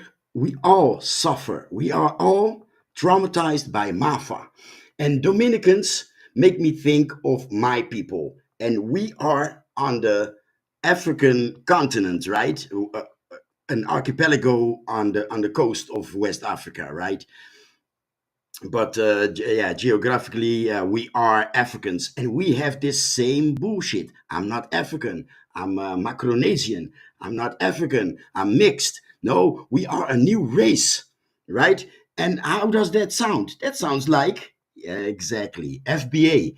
So I just, watching the video, it came to me like, wait a minute, these are FBAs. And when they say me no black, what they mean is what they see. We are, a lot of us, not we all, but a lot of us look to us through blue eyes, right? So FBA look in the mirror through blue eyes. These guys look in the mirror through blue eyes. Cape Verdeans look in the mirror through blue eyes. They see something that they don't like, of course, by the image that our enemy has created of us. So when they say me no black, it's see look at them as a Cape Verdean saying I'm not African, or an FBA saying I'm not African. So yes, I agree. Um, uh, uh, I believe it's tit for tat, or whatever. You got what you asked for, or you see. We can fall into those kind of reactions and those kind of sentiments, like yeah, yeah, yeah, yeah, yeah. But to be honest, a Cape Verdean denying his Africanness, a Dominican denying his Africanness, FBA denying his Africanness, the difference are nuances. Maybe the Dominicans, we've all seen those videos of them lynching Haitians, and they are deporting at this moment. They are deporting Haitians, and I even saw an African American tourist, a dark skinned sister, that was almost deported to Haiti. Yeah, some of us are more advanced in the fuckery, but it is the same fuckery. It's the mental disease that we inherit from Mafa, the chaos that we have been thrown into, and that is still attacking us till this day. But yeah, Deportation. Yeah, there you go. You know, you voted you voted against your own interests by sentiments created in their media, and whoever they is. I don't see no difference between fake Jews and the traditional colonizer. You know, so yeah, that's what I have to say about it. Appreciate that, Jose. In the chat, Cheryl says, if you don't understand why Dominicans refuse to call themselves black, you don't understand the history of the island. And she says, to Jose's point, it's more like FBA sounds like them. They existed before FBA, bro. With that said, let me hear from Buana. Buana, what's it? Yeah, I think that what I think Trump has the right. Trump has the right to deport criminals from uh, serving prison sentences in in American prisons of people who are not citizens of the country. He has the right to deport them. It happens all the time, right? But it's an interesting thing what he says. See, there's something called the Muriel boat lift. The Muriel boat lift. I think it happened in the 80s when Fidel Castro basically emptied the prisons of Cuba and put them on put those people on the boats along with people who wanted to come to America to live the dream, and it created chaos in South Florida, mass chaos. It's worse than almost like a foreign person invading another person's country and territory. If you say that, oh, these people come over here and these people are criminals, terrorists, rapists. They call them rapists, call them terrorists. He call them even unalivers. And then you send these people off to the countries, some of which, let me say this and be very clear, because it's bigger than just Dominica and Haiti. It's bigger than that. Because some of these people grew up in America, that they don't know nothing about the countries or their parents' origin. Their parents left, and their parents went to America, and some of them don't even know they came to America very young. They don't know the so-called country of where they come from. They have no ties to the country. And in these countries, unfortunately, it's who you know that gives you access. What are these people gonna do out of desperation? You are creating huge problems in other countries and trying to clean your society up. Some of these people turn arch criminals. They are American arch criminals. They understand American fashion and style of criminality. They know nothing about these so-called third world countries and how they work. Okay, so the governments in these countries are aware of what Trump is trying to do, and you know what they say?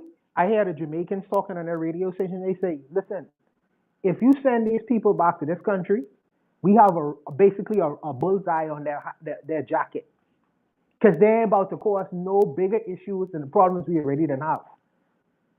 And especially if they are accused of committed crimes in the countries in which they're coming from.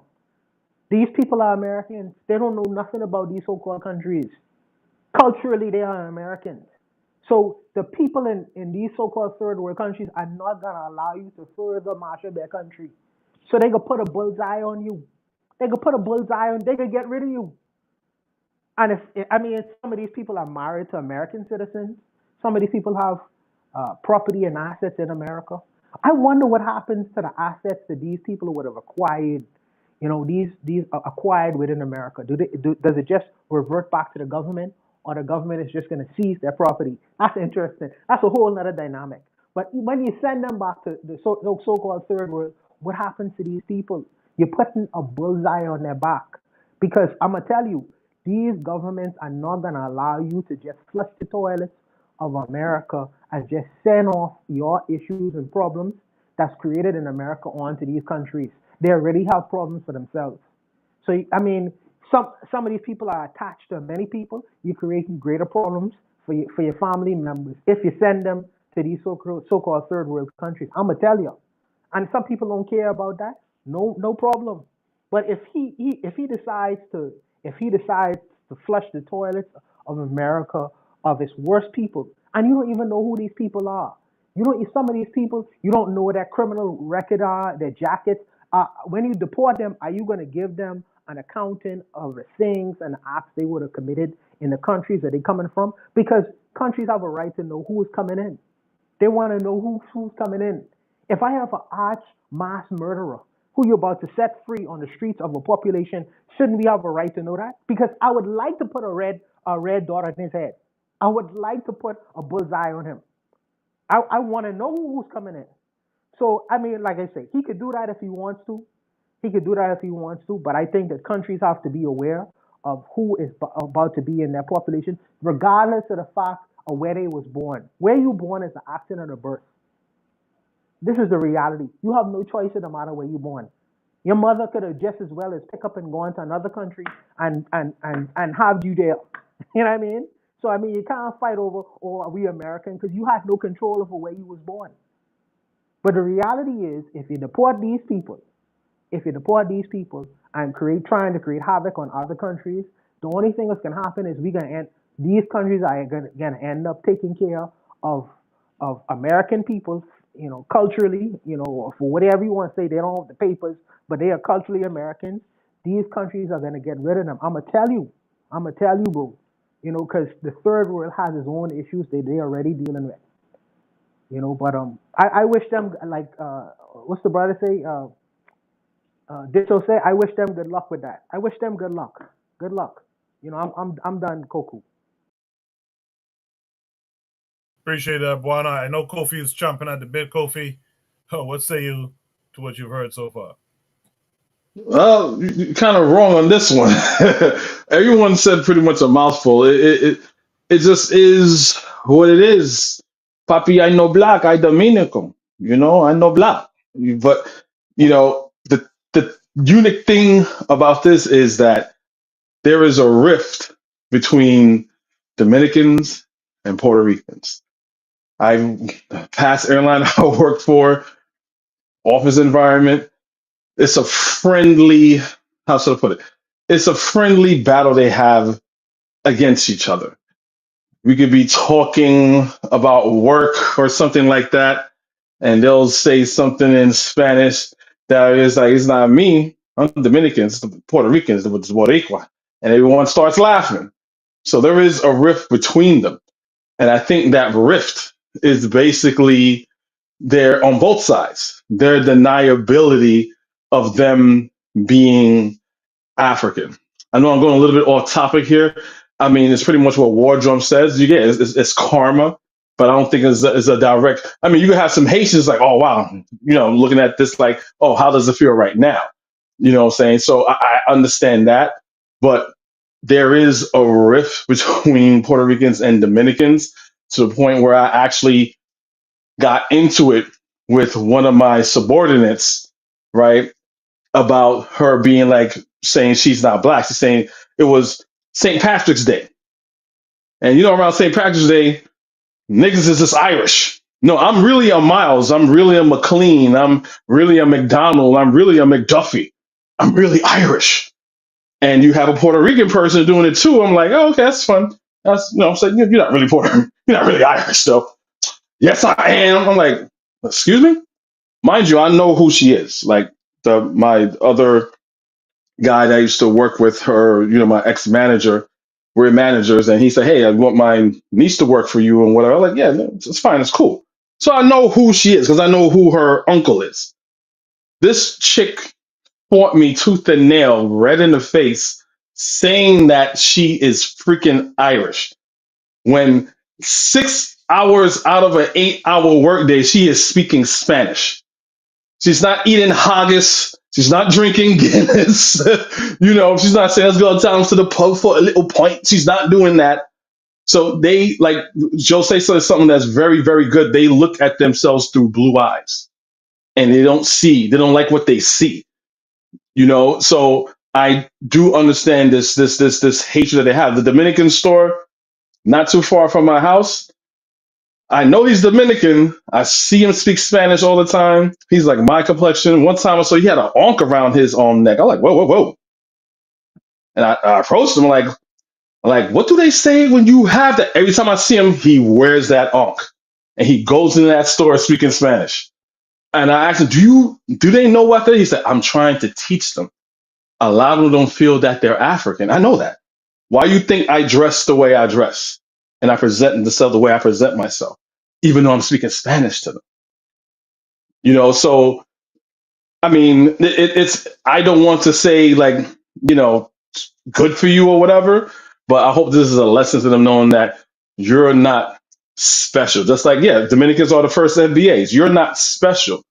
Just because they give you a pat on the head like Byron Donald, like good boy, you're still nothing but a tool. You'll never be one of them. And I'll just end it there. Appreciate that, Kofi. Next up, let me hear from Oni. Oni, what are your thoughts? So I wrote down some stuff. So first off, I want to just address what Buana was saying about, oh my gosh, you put in a bullseye on these people if you send them back. We got to remember Trump is a billionaire, and he's worried about international policies. No, he's not. No, he's not. He no billionaire. Well, I don't know. I don't know. But what I would say is, most white people don't care about the lives of brown or black or even white people. And I think we have to like not approach this from like a humanist perspective of, oh man, you're gonna ruin somebody's life. People of that wealth echelon, whether it's billion, whether it's million, I don't know, but people of that wealth echelon don't really have a track record for caring about the little guy or caring about who died, where, and when. And I think that's what we have to get rid of. Now, I don't remember. I mean, I remember some dialogue about Black History Month not being around, and I guess that was updated. But what's interesting is the justification. I mean, the passage that Trump, or the memo Trump printed regarding Black History Month. He says American heroes such as Frederick Douglass, Harriet Tubman, Thomas Sowell, Justice Clarence Thomas, and countless others represent what is best in America and her citizens. And you want to highlight Thomas Sowell and Justice Clarence Thomas, right? Mostly because these people are telling you, well, yeah, we don't mind some black people, but the black people they're talking about is Thomas Sowell and Justice Clarence Thomas, right? The other, things I want to just quickly go over is, uh, I used to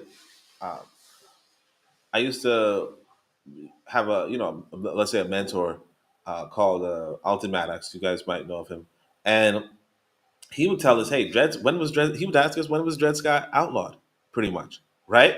And it's not even so much, if you say to yourself, "Well, Dred Scott was overturned," and so on and so forth. If you feel like that's the case, you really have to also ask yourself, why did Supreme Court justices agree with the ruling for Dred Scott? And for those who don't know what the ruling for Dred Scott was, it was basically that no black person has rights that white people are bound to respect.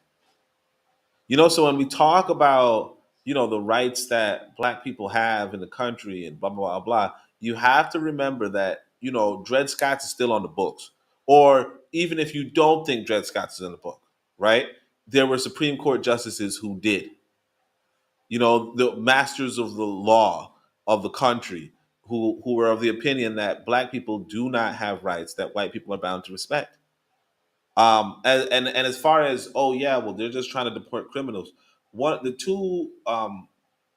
two categories that you want to remember, or even the three categories now that I think about it, but the three categories that you want to remember is, one, Malcolm X's grandson was arrested on charges of jaywalking. Okay, so they arrested Malcolm X's grandson for jaywalking.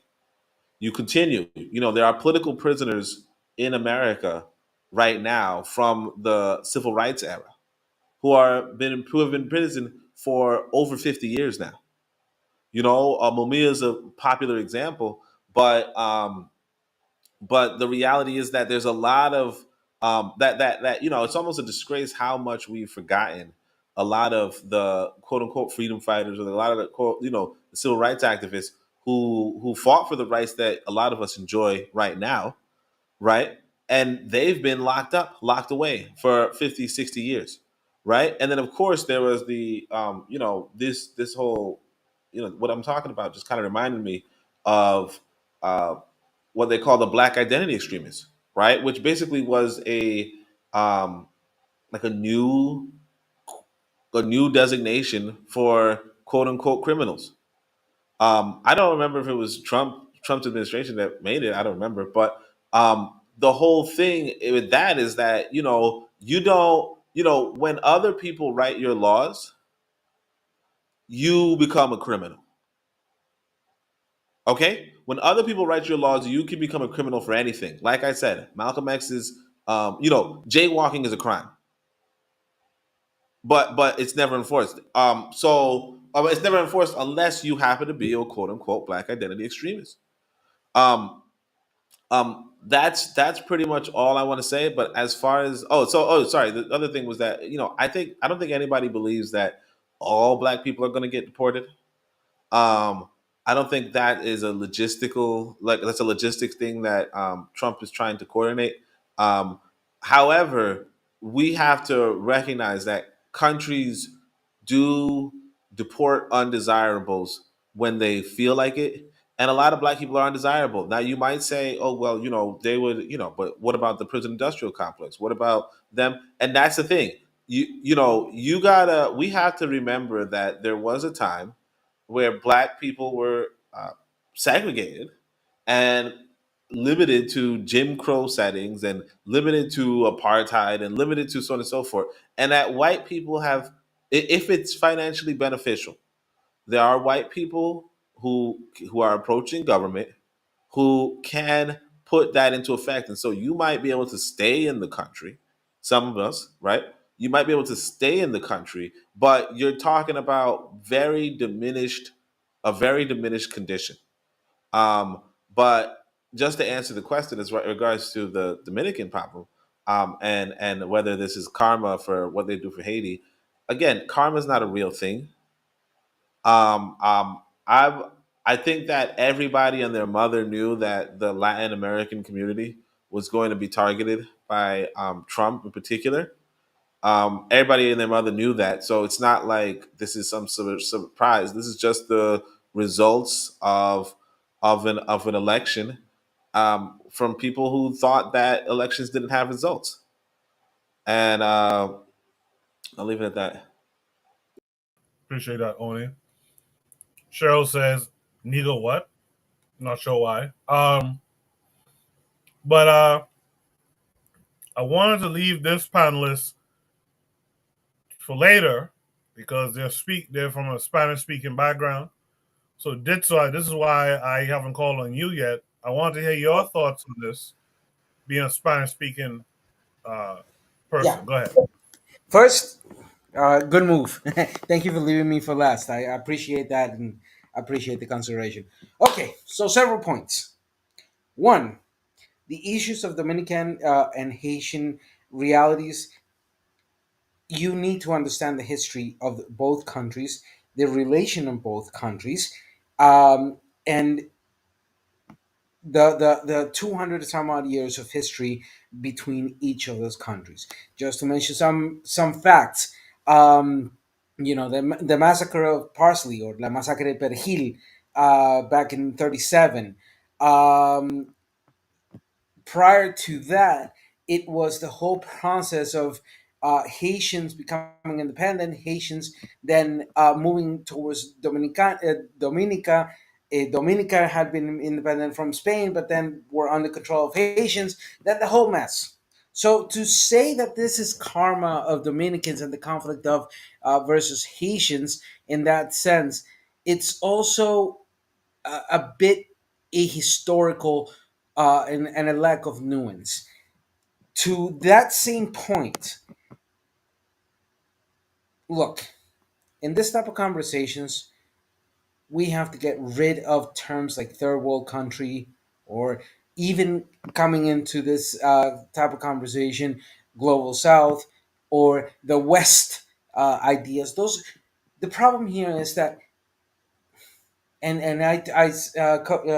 Kofi can back me up on this one, but yesterday I said it in this discussion we were having about FBAs. I told the panel that the biggest problem is U.S. defaultism. The world doesn't fucking revolve around United States, and United States doesn't have a fucking culture. What it has is cultures with a plural,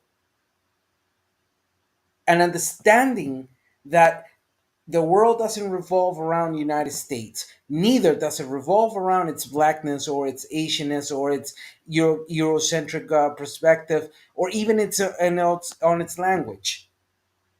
Then we can start having a more honest and sincere conversation about the realities and the impact of, and yeah, more focus. If Africans have a better understanding of what's happening in Congo with the M23, and the whole situation with the alliance of Rwanda, we let the Africans speak on that matter, in the same sense of Latin Americans who know of our history in both a regional or a concise national aspect, or in a more in both the regional or in a more broader sense.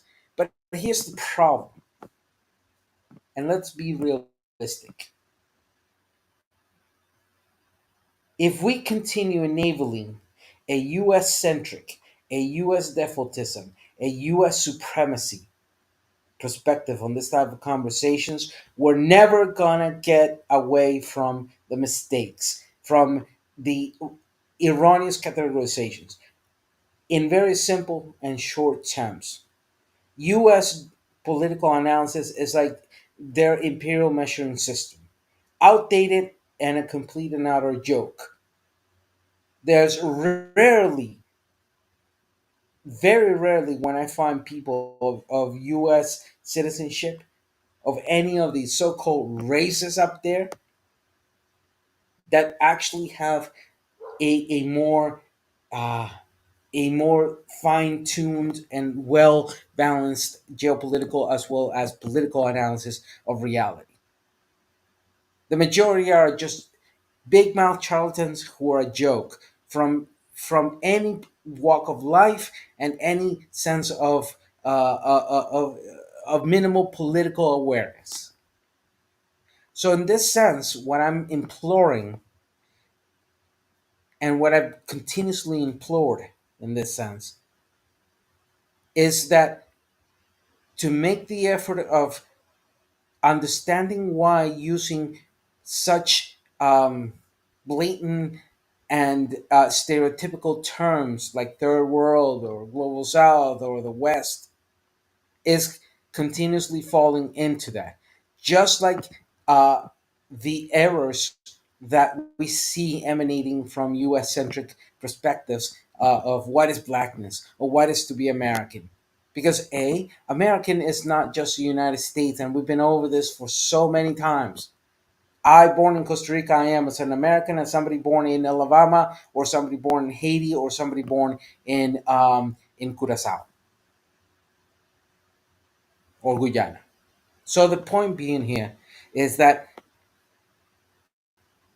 this type of conversation of what's happening today, and this example of how the imperial forces of the United States and the colonial forces of the United States control something in Puerto Rico, of migrants of going over there,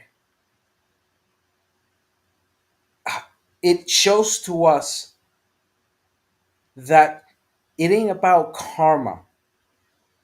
It ain't about paying the price of that historical baggage of the fucked up decisions that had happened between two uh, two countries, two independent countries, and the decisions of the people that massacred and shed a lot of blood.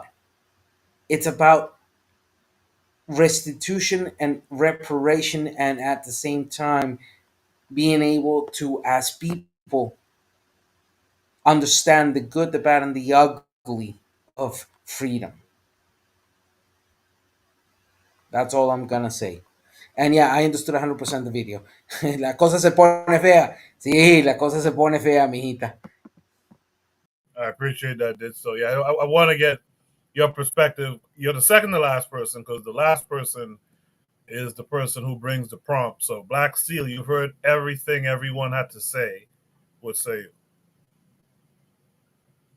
So, first of all, I would say this: the Dominicans have treated the Haitians horribly, especially those Haitians who come over across the border. Um, and it's a long term thing. So, my girlfriend is Dominican, right? And she identifies as a black woman. She says she's black. She's not one of those Dominicans, but she. Dang, I mean, he ain't get a Dominicano, man. Is it all age? So she told me growing up, her father would tell her to stay away from those Haitians, right? They're dirty, they smell bad, right? And I think that part of the issue is that the way race is conceptualized in Latin America is very different because race is very much a social construct. So, depending on your society, somebody who is considered to be dark skinned in America, because America, it's very black and white. You're black. You got a black grandparent. You're black. If you got at least one Negro in your bloodline, you black. Whereas in many cases in Latin America, it's not that clear cut. Um, and there's also a lot of social stratification within their society. But the desire for whiteness is very strong. They call it mejor la raza, improve the race. I know we've all seen that picture. Maybe some of y'all haven't. The redemption of Ham. It was a black woman who had a half black child, and her daughter was marrying a white man, and the grandchild came out, light bright. She was raising her hands to God because to free them from the curse of Ham, from the biblical Ham or whatever the fuck. I don't believe in that stuff, but walk with me here. They've treated them very bad. They treated them very poorly. They've looked down upon Haitian people. And I feel that now that these Dominicans are being deported from a country where they worked hard in, they built a life in, right? Now they're being deported from Puerto Rico. To me, I don't understand. Maybe karma may have been a bad word. Maybe I should have used the word ironic. There's an irony to be found in this, that those of you who persecuted African people, who were yourselves African people, but in denial, now you're on the same receiving end of the bullcrap that you've been subjecting other African people to. Except they won't chop, except maybe for their sake, they're not going to chop you up with machetes the way the Dominicans did the Haitians under Trujillo, right? So maybe karma was a bad word, but I do sense there's an irony in this. And even though you yourself may not identify as black or whatever, understand that the Americans, the United States, the Western system, they don't make distinctions. And I've often said this where black people coming from Latin America, from Caribbean, from the continent, they're not gonna say, well, you know what? We're not only gonna beat him up a little bit because he's he's from Jamaica, right? Any black people can get it. Now there's a special, and it was something that Oni said in the previous prompt, that black Americans tend to get a little bit more of that brunt. Because I remember going in some place, with my girlfriend, and there were some Spanish people. The service wasn't the best, but then she started speaking Spanish, right? And then all of a sudden they lit up. They realized, oh, she's black, but she's not one of those blacks, so she must be okay. Facts. My wife is Panamanian. They do the same thing. They do the same thing, bro. They do the same thing. They'll talk trash, say something, then my wife starts speaking in Spanish. And you start speaking Spanish, and they be like, oh. Then, okay, senor, okay, I'm so sorry. They start Yeah. speaking like, wow. Yeah, it's almost like they I don't know. But I just kind of, gonna try to land the plane a little bit though. It's more of an ironic situation that these people are now being deported from Puerto Rico, which it is in itself a colony of the United States. Puerto Rico is very much a colonized area, but they're losing their livelihood, their homes, and the life they built up at the same time they're doing it to the Haitian people, right? I would hope maybe there'd be a time for some introspection, but the way that white supremacy is built up and the way the white, like you say, see themselves through blue eyes, I don't believe they're going to learn too much from this. I appreciate that, Black Steel. I think you were done. Is there any last thoughts on this prompt before we move Definitely, on? definitely. I would like to answer one of the comments that was made in terms of black people globally do their best to avoid politics. I would like to answer that because that's a statement that I could answer. See, in the United States of America, they have something called the freedom of speech. And with the freedom of speech, any Tom, Dick, and Harry can make any statements without any serious repercussions happening to them. In fact, you could talk about the president, you could talk about politicians, you could talk about leaders, and no one will come to your door and threaten your life. No one will come to your door and even possibly jail you.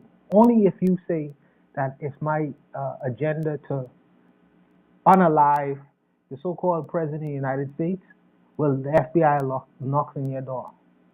But in America, you could be as critical as you want to be in terms of the politics in your country. But if you was to just step outside of that country and the safety of that country, in other countries of the world, they don't have that right to speak as freely as you do in America. And if you make statements, or if you participate in certain kinds of politics within countries, it is deadly. Deadly. You not only have to risk, your life and limb, but there's a possibility that even your family could get jailed in some of the things that you say. So it's very safe sometimes for people to be critical within the safety of the borders of American society without understanding how global politics actually work. This is the reason why some black people outside of the borders of America don't like to participate in so-called politics. They do, but when they know that they do, they know that their life is threatened. They know that they could go to jail forever, and they know that they could possibly even die. This is the politics. This is the political game we play in so-called third world countries and African countries and other countries of the world. If you didn't know before, I just want to maybe just pull your coat on that because you may not be aware of that. But I'll leave it there, Coco. If I may, just to quickly mention something, out of my 25 years of political work, there has been 2 attempts of my life. I'm alive because I knew how to wade my way through that. But those 2 times they tried to kill me in my own country were my own people. So, food for thought. All right. If there's no last thoughts, let's go to Shoot the Breeze. Top it up. That was a real good conversation. I want to thank everyone who's joined the panel tonight. Let's try to keep it going like this. It was a huge panel. And thanks for all the comments from the chat. KW Don 7, Cheryl. Didn't see Trigger Happy tonight because he's busy. But thank you for all the comments in the chat. Shoot the Breeze, topic number 3, says, when you tell black people how powerful they are, but they don't believe you, is it over for us? Are we beyond deprogramming? This came with a link that takes us to YouTube. What we'll do, we'll watch the video short. We'll watch it, and then we will comment. You said you were on a show on February 26, 2021, an interview with Dr. Judy Mikovits, where you said the following, and I quote, "We should not be giving black people the same vaccine schedule that's given to whites because their immune system is better than ours. Can you please explain what you meant? There's a series of studies, I think most of them by Poland, that show that to particular antigens that blacks have a much stronger reaction. There's differences in reaction to different products by different races. So I have 17 seconds left. Let me just ask you then. So what different vaccine schedule would you say I should have received? What different vaccine schedule should I have received? I mean, the Poland article suggests that blacks need fewer antigens than. This is so dangerous. So you get the same measles vaccine. Mr. Kennedy, with all due respect, that is so dangerous. Your voice would be a voice that parents would listen to. That is so dangerous. I will be voting against your nomination because your views are dangerous to our state and to our country. I mean, do you think? Interesting prompt and video. I didn't really expect that video. For when you tell a black people how powerful they are, but they don't believe you. Is it over for us? Are we beyond deprogramming? That's an interesting prompt and video combination. I'll be curious to hear what others think about that, but that I found that to be kind of curious. Because I'll just say it, it suggests that when it comes to medicine and medical advice, that we should trust, as Ditzel would call them, these gringos, in telling us that we are, super healthy or capable of being super healthy. It's just, to me, it's kind of a weird flex. But let me throw it to the panelists who are more knowledgeable than I. Black Steel, let me hear from you first on this. When you tell black people how powerful they are, they don't believe you. Is it over for us? Are we beyond deprogramming? Oh boy, man. This, my friends, ladies and gentlemen, is called medical racism, right? And I'm really disturbed at the people who didn't get this, right? Have we regressed so much as a people that we don't understand what this man is saying to us? And it's not knowing our history. So it's a good book. Got this book on my shelf. I often mention it. Medical Apartheid, right? That talks about the way black people have been used through the medical system. And one thing that they mention in this book is how black people are immune, how we're resistant to pain, right? Black people can endure pain more than other people.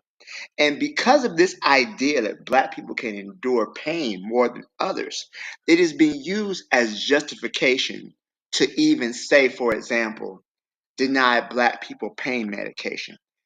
I had a tooth pulled. They gave me ibuprofen, right? You could take it, you tough, you black, right? Even now, black people get pain medication the least. Their concerns about pain are ignored. I often mention this, but the maternal mortality rate for black women is 3 times that higher than that of women of other races, the highest in the developed world. So much of that comes to the medical establishment literally ignoring black people's pain because we are supposed to be able to withstand. We're stronger than that. What was I going to say? Oh, yes. The father of gynecology, Dr. Marion Sims, right? He experimented on black women. He didn't give them any type of local or any type of anesthesia. And he did it because black people are able to withstand more pain. So this whole idea about black people don't need the same immunization schedule, that is going to be used to deny black people or impact us negatively. We already saw during the COVID epidemic that once it was realized that minorities were starting to be impacted by COVID more than white people, they really didn't give a fuck. They stopped caring at all. Open the schools, open the stores. The quarantine was over, even though people were still dying. 3,000 people a day were dying. They still didn't care. So this whole idea that black people need to be on a different immune system, they have an immune system that's stronger than ours, that is going to be used to deny us medical care and let us suffer. And I'm really upset that people aren't getting this. And when we say we're too far gone, or we're beyond deprogramming, I think that open the schools, man. Open the schools. George Bush, no child left behind. He needs to be in the Hague for war crimes or what he did to our educational system, because this is medical racism all day long, and people are saying it as if it's a good thing. So I'll leave it there. Thank you. I appreciate that, Black Seal. I was wondering if I was the only one who picked up on it, but I should have known I wouldn't have been. I'm going to go to Oni next, but I was asked to play the video again. I'll play it one more time. Please pay attention. One more time, and then I'll get the rest of your responses. I have you said you were on a show on February 26, 2021, an interview with Dr. Judy Mikovits, where you said the following, and I quote, "We should not be giving Black people the same vaccine schedule that's given to whites because their immune system is better than ours." Can you please explain what you meant? There's a series of studies, I think most of them by Poland, that show that to particular antigens that Blacks have a much stronger reaction. There's differences in reaction to different products by different races. So I have 17 seconds left. Let me just ask you then. So what different vaccine schedule would you say I should have received? What different vaccine schedule should I have received? I mean, the Poland article suggests that Blacks need fewer antigens than. This is so dangerous. You get the same measles vaccine. Mr. Kennedy, with all due respect, that is so dangerous. Your voice would be a voice that parents would listen to. That is so dangerous. I will be voting against your nomination because your views are dangerous to our state and to our country. I mean, do you think science is dangerous, Senator? Real quick before we get next, I want to say before you start, Koku, that Black people being stronger was a justification for slavery. The idea was that when the Spanish first came to the Americas, they enslaved the Taino, but because the Taino, a lot of them, died, got sick from European diseases. The idea was that one African was as strong as 4 Indians. So this whole idea of us being stronger, more resilient, has literally been a justification for our enslavement. I hate Black Steel. He took all my talking points except for one. I hate you. My bad, bro. I'm sorry. I'll sit the fuck down. Sorry. The truth is the truth. So we all that's good. I like that you mentioned all that, but Yeah, you took all of my talking points. I'm gonna Except say for the one. same thing as Coffee. Black Steel just took the whole talking points. I'm now mute. Only thing I was going to mention is that this is also a form of eugenics. This is also a form of eugenics, basically saying that these people are different from other people, But eugenics is basically saying these people aren't as human, or these are throwaways of society genetically. But everything that Black Steel says is basically the same thing that we said, and it goes to the FBA conversation when they were saying the eugenics conversation that we were having. And if you guys are saying that Black people are the original Americans, to the example that Black Steel just gave, right? If you understand American history and slavery, they were trying to work the Native Americans, but they couldn't work the Native Americans due to smallpox. Especially the fact they were giving them, we all know the story about they were giving them blankets as the first form of chemical germ warfare to kill out the Native Americans. So just like Black Steel said, one Black person is just is stronger than a couple Native Americans. So that undermines the whole genetic thing that we're genetically the same. Not to rehash old topics, but that's one of the points that I was bringing up. But it is all form of eugenics. It's all the reason why we were considered on 1/5 of a human being, because we aren't people. We're just a very smart animal. That's why in this country, besides the word DEI and woke and affirmative action and all these things, another code word for nigga would be boy. You know what I'm saying? Call a Black man in his 70s boy. He's ready to fight you. He's ready to fight you because we all know what that means. We all know what that means. But he took all my talking points. I don't want to repeat everything, but yeah, he's absolutely right. One thing about the father of gynecology, he had a statue here in New York in somewhere in Central Park, and a couple of years ago we had to fight to get it down because a lot of people didn't know who he was, so they started studying him. And I'll give it back to the panel. Appreciate that. Without further ado, Oni in the chat, you said the black woman took her glasses off like she'd uncover that she was actually a white woman. What else would you like to add to this conversation? Yeah. I mean, I don't know. Y'all saw that when she's all talking to this dude calmly and whatever. She's like, "What do you think about black people?" And then she takes off his glasses. Like, what do you think I would have? Like, he knows who the fuck you are. They're here not fooling anybody. But yeah. I mean, actually, I think I'll borrow from Jose and our matron when they ask black people in Poland. Like, what are you talking about? like you doing a study on black people in the middle of Poland? Like, I don't see what that got to do with anything. Now, the other two things I want to point out is, let's say this is true, right? Or let's say that this is a real study and blah blah blah blah. What if it's wrong? Because a lot of times we do get into the subject of, genetics. There's genetic patterns. Genetic patterns are such that, on a pattern level, black people might be this and white people might be that. But it's just a pattern. You understand? There's no hard rule, there's no fixed rule, and there are exceptions to patterns, right? So even if you say, well, because you're black, you don't need to be on this schedule, basically, even if it were the case that black people, generally speaking, didn't have to, on a specific level, that is not, it's not a universal. It's just not a universal, and that I think is why what the woman is saying about, hey, what you're saying is dangerous, has some validity, right?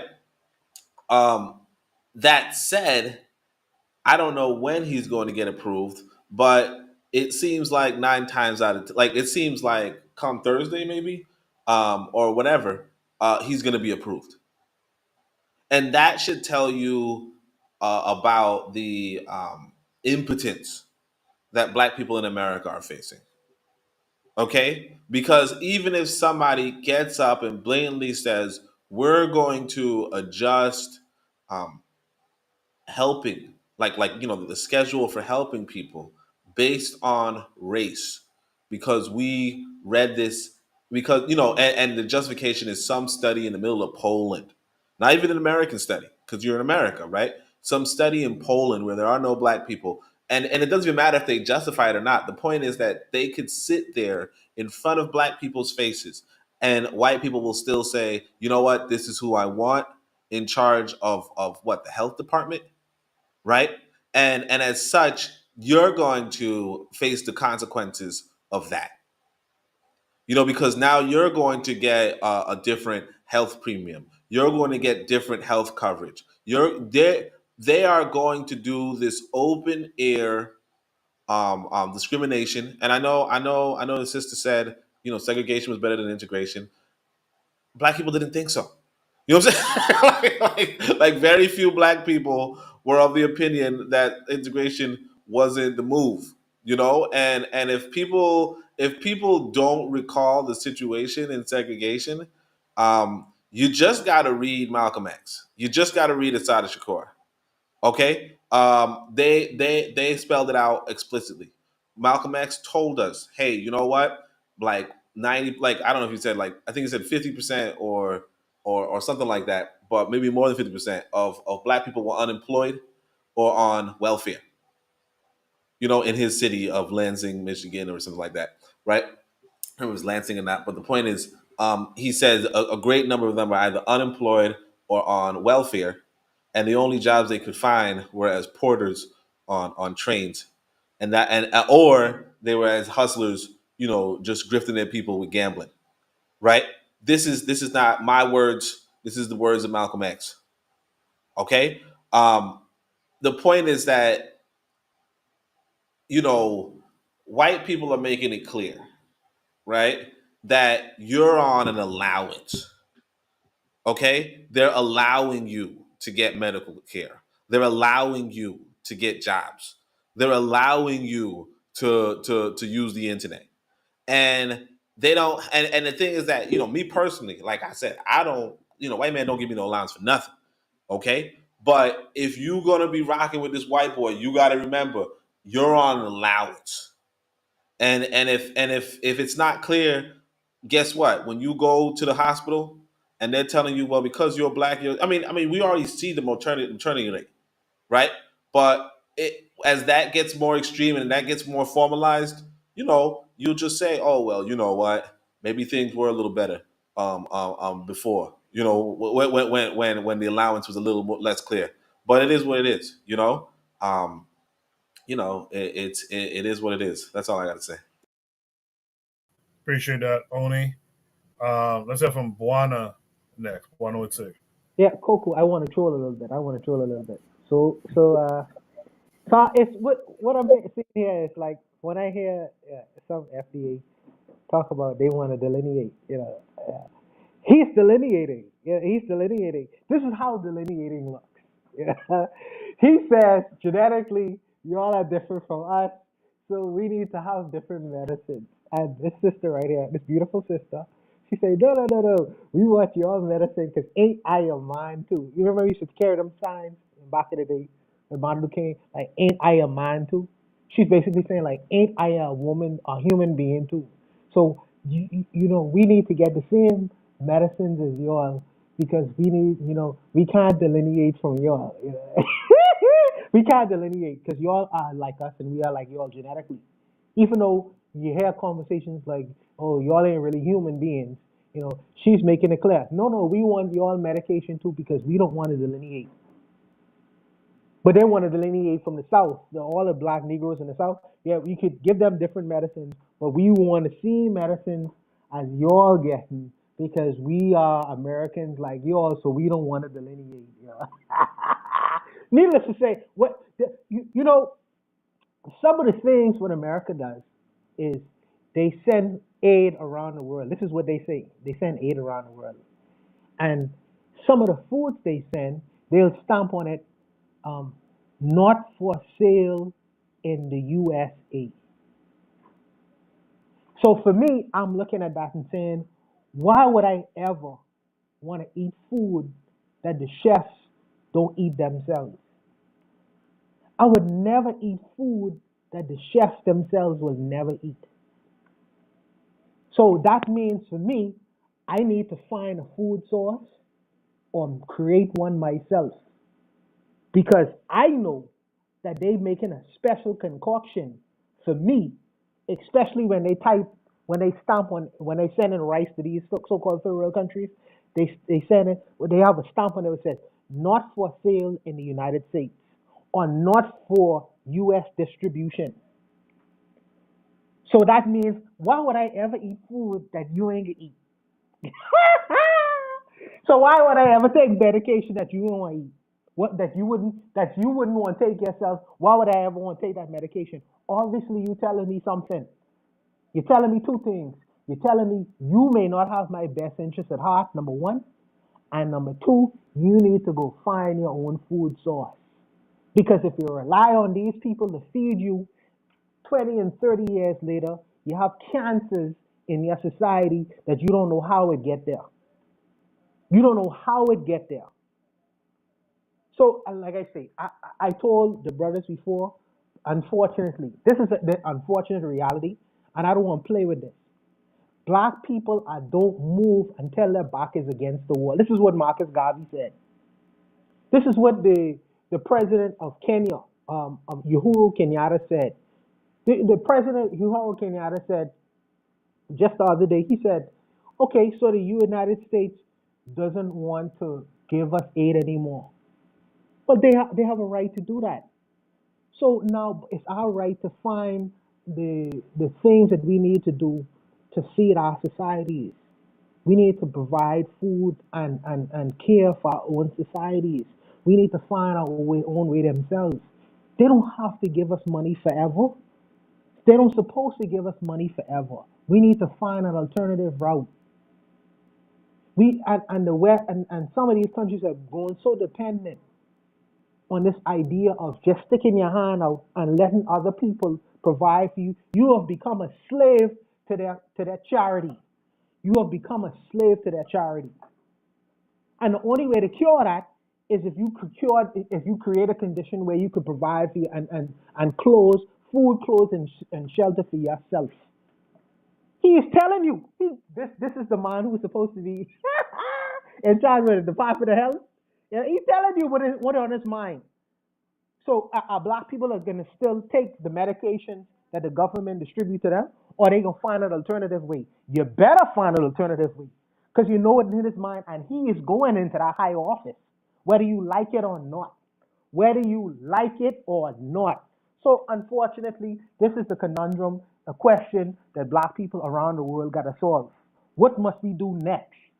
Because you have no choice now. You have no choice. And some people say, well, I don't want to mess with people who didn't want to deal with me before. You have no choice. You have no choice. You have to do it for self. You have to get it out of the mud. Yes, well, anyways, let me leave that. Oh, thank you, Coco. I'll stop there. No, but one before you go, what about the prompt? The idea that black people are powerful but don't believe it. So when this white guy says that, yeah, y'all don't need the same vaccines as us, we supposed to believe that we're powerful people, but we're not. So what say to that aspect of the prompt? Coco, with the greatest respect, brother. Black people on the world over, have displayed the fact that insurmountable odds, how great they look at a country like Haiti. There is no time in human history that a slave population has become the rulers of a society. It's never happened. Look in America. In America, black people have came there initially as slaves, and eventually ended up in the high offices. Whether we want to, whatever political game we want to play, they have been able to ascend to the highest offices of the American government and in strategic positions. Not only that, they have innovated all over the world with all manner of different kinds of things. Right? Now, this president in power, president in chief, wants to pretend as if this history don't exist. But the history is on record. Now, I can't. It is difficult sometimes. This issue of selling the Negro to himself. We talk about this all the time. Some brothers then put on their blinders and say, "I don't care what you say. We are nothing. We have no state. We have no issue. No matter what the insurmountable evidence that's before them, they'll always have an argument to say we can't do it because of these reasons." There will be people like that. And the people like that are going to always exist. But usually, the people who do the work, there's something called the Pareto principle. The Pareto principle. Pareto principle is like in a work scenario, usually the people who's most effective is 20%. Okay? It's 20%. The 80% just talking, the 80% just beating their feet, the 80% just coming to work to look at the clock, to wait till the clock and finish. But usually 20% of the people doing the work. If we have 20 strategic people who are diligent in doing what we need to do and understand where we are and where we need to go, the things will get done. The 80% will have to bring up the rank. In Hitler Germany, the Nazi Party represented a small minority of people, but they was able to galvanize in a way that they was able to control the government, all aspects of it. So is the Make America Great crowd. These people was extremists. These people they're so far in the right, no one was really listening to them until people started listening to them, until America got themselves in a situation, and then they got financial backing, they get all manner of different kinds, only a small group of people, Trump and his other ridiculous people, and then everybody fell in line. You know, well, what goes for them, it's the same thing goes for the black world as well. You know, there will always be people who are naysayers. The black man has no brain, the black man who can't do it. I'm not worried about these people. I'm worried about the vanguard. If the vanguard is the tip of the spear, the people who are not only talking but actually doing. People like Traore, not Dr. Johnson, Traore. The people who are getting things actually done on the ground in their respective countries. These things spread like a disease. The success of groups of people, it spreads like a disease. When Nkrumah decided to become an independent nation in Ghana in 1958, that spread throughout Africa like a disease. And everybody wanted to be liberated and independent after Nkrumah did it. So I'm concerned about the vanguard. He already believes in the success of the black man. In fact, in his flag, he had the black star. He had the Marcus Garvey philosophy from back then. We already didn't convince them. So it was all about him executing. It was all about him executing. You know, so this is what I actually look at. I do try the best as I can to Negroes who are unconvinced to sell him to himself, but I'm more concerned about people who won't listen to the message and try to execute it. Because by and large, the people that want dance and party and drink a lick and eat crack on. It is what it is. It is what it is. But my buy-in is right now is with the vanguard. The people who will not only hear the message, but actually try to apply the principles of what we talk about every Saturday night on the Bitter Meds. But I'll leave it there, Coco. Appreciate that. Let's hear from Brother Bakari. Brother Bakari, what's say?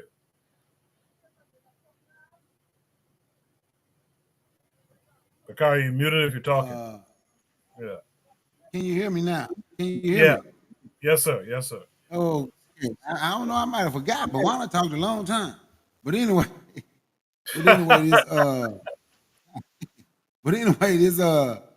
this prompt, this is good for the people talk about. They got their magic melanin, so he's telling the truth. We are more powerful. We don't need this and we don't need that. So, you know, this is going to be good for some people, but anybody who will listen to somebody who tell you that swimming in a public pool make you gay, something is wrong with you.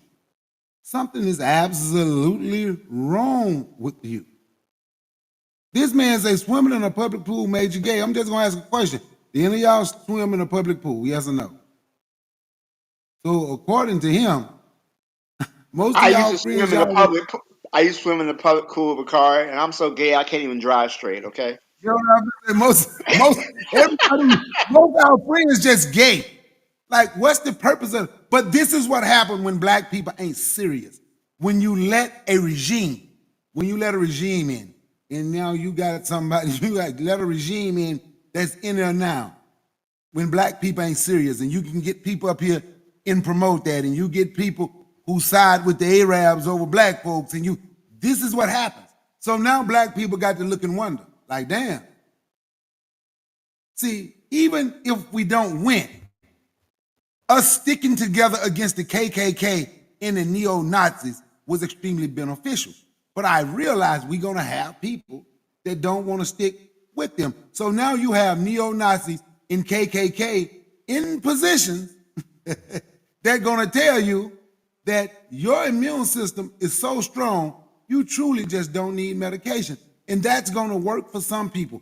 People that's going to tell you vaccines that just ain't no good. Watch this. I'm not even a big proponent of vaccines like that, but I'm not a damn fool. I'm not a damn fool either. Ain't no water made nobody gay, raw. But they're just like people. But this is what. So when you have people, right, who don't understand, I ask who created vaccines? Who bought vaccines here? Right? But we think it's cool to suffer. You have someone in the chat right now promoting segregation was so much better. How can something be better when you paying taxes and you got somebody telling you where you can't go? We are the only people. We have a monopoly on oppression. We have a monopoly on being treated bad, and we are proud of it. We think that's good. Somebody can tell you where you can't go. We need to understand there's a difference between integration and desegregation. But when you paying taxes to folks and they telling you where you cannot go, you can't go to this side of town. Desegregation, you have your place where you live, but you can go, something happened on this side of town, you can go to the hospital and make sure you're okay. See, people like this woman, Cheryl, I bet you if she asked her to name somebody from the civil rights generation, she gonna name who everybody know, who they done talked about on YouTube. She don't know nobody, ain't done nothing. See, these the type of black people. See, these the type of black people right here. If she's black, because I don't know if she's black, because we on here and I ain't never seen her, so I can't say she's black. But these the type of people right here, even if she is black, for me, you just have to let go. You just have to let go. Everything that they benefit, most of the stuff they benefit from now, being able to go where you want to go, come from the civil rights generation. But this law, I can't say it like Denzel said it on, I can't say it like Denzel said it on Training Day. This law, bitch made fool ass punks or something to that. That's what we have when it comes to black people shitting on black people who gave their life for them. And I can't deal with those type of black people. Just like I can't deal with those type of black people that clearly will tell you, I choose the KKK. I know what side I'm on. I know what side I'm on. But I'm going to choose the KKK. I'm going to choose what they believe. I'm going to choose what the neo-Nazis believe. And that's what I'm going to be with. Because white people, think about, listen to black people mentality. How many have you heard say this? We need to be treated bad. That'll help us get in line. Have you heard them say that? Maybe somebody like this will get us in line, make us do right. Think of that mentality. You need a white person to treat you bad because you need some white bigot to treat you bad because that will make black folks get in line and do right. But as far as this prompt, like they say, medical apartheid, he's a bigot. But hey, you know what? We got the magic melanin, and it's gonna be some telling people that, and you tell some people that, you know, they got the magic melanin. It's gonna be a lot of.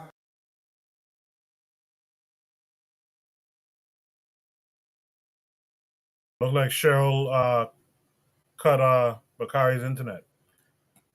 Here he comes again. Hold on. All right, Bakari, finish your thought there.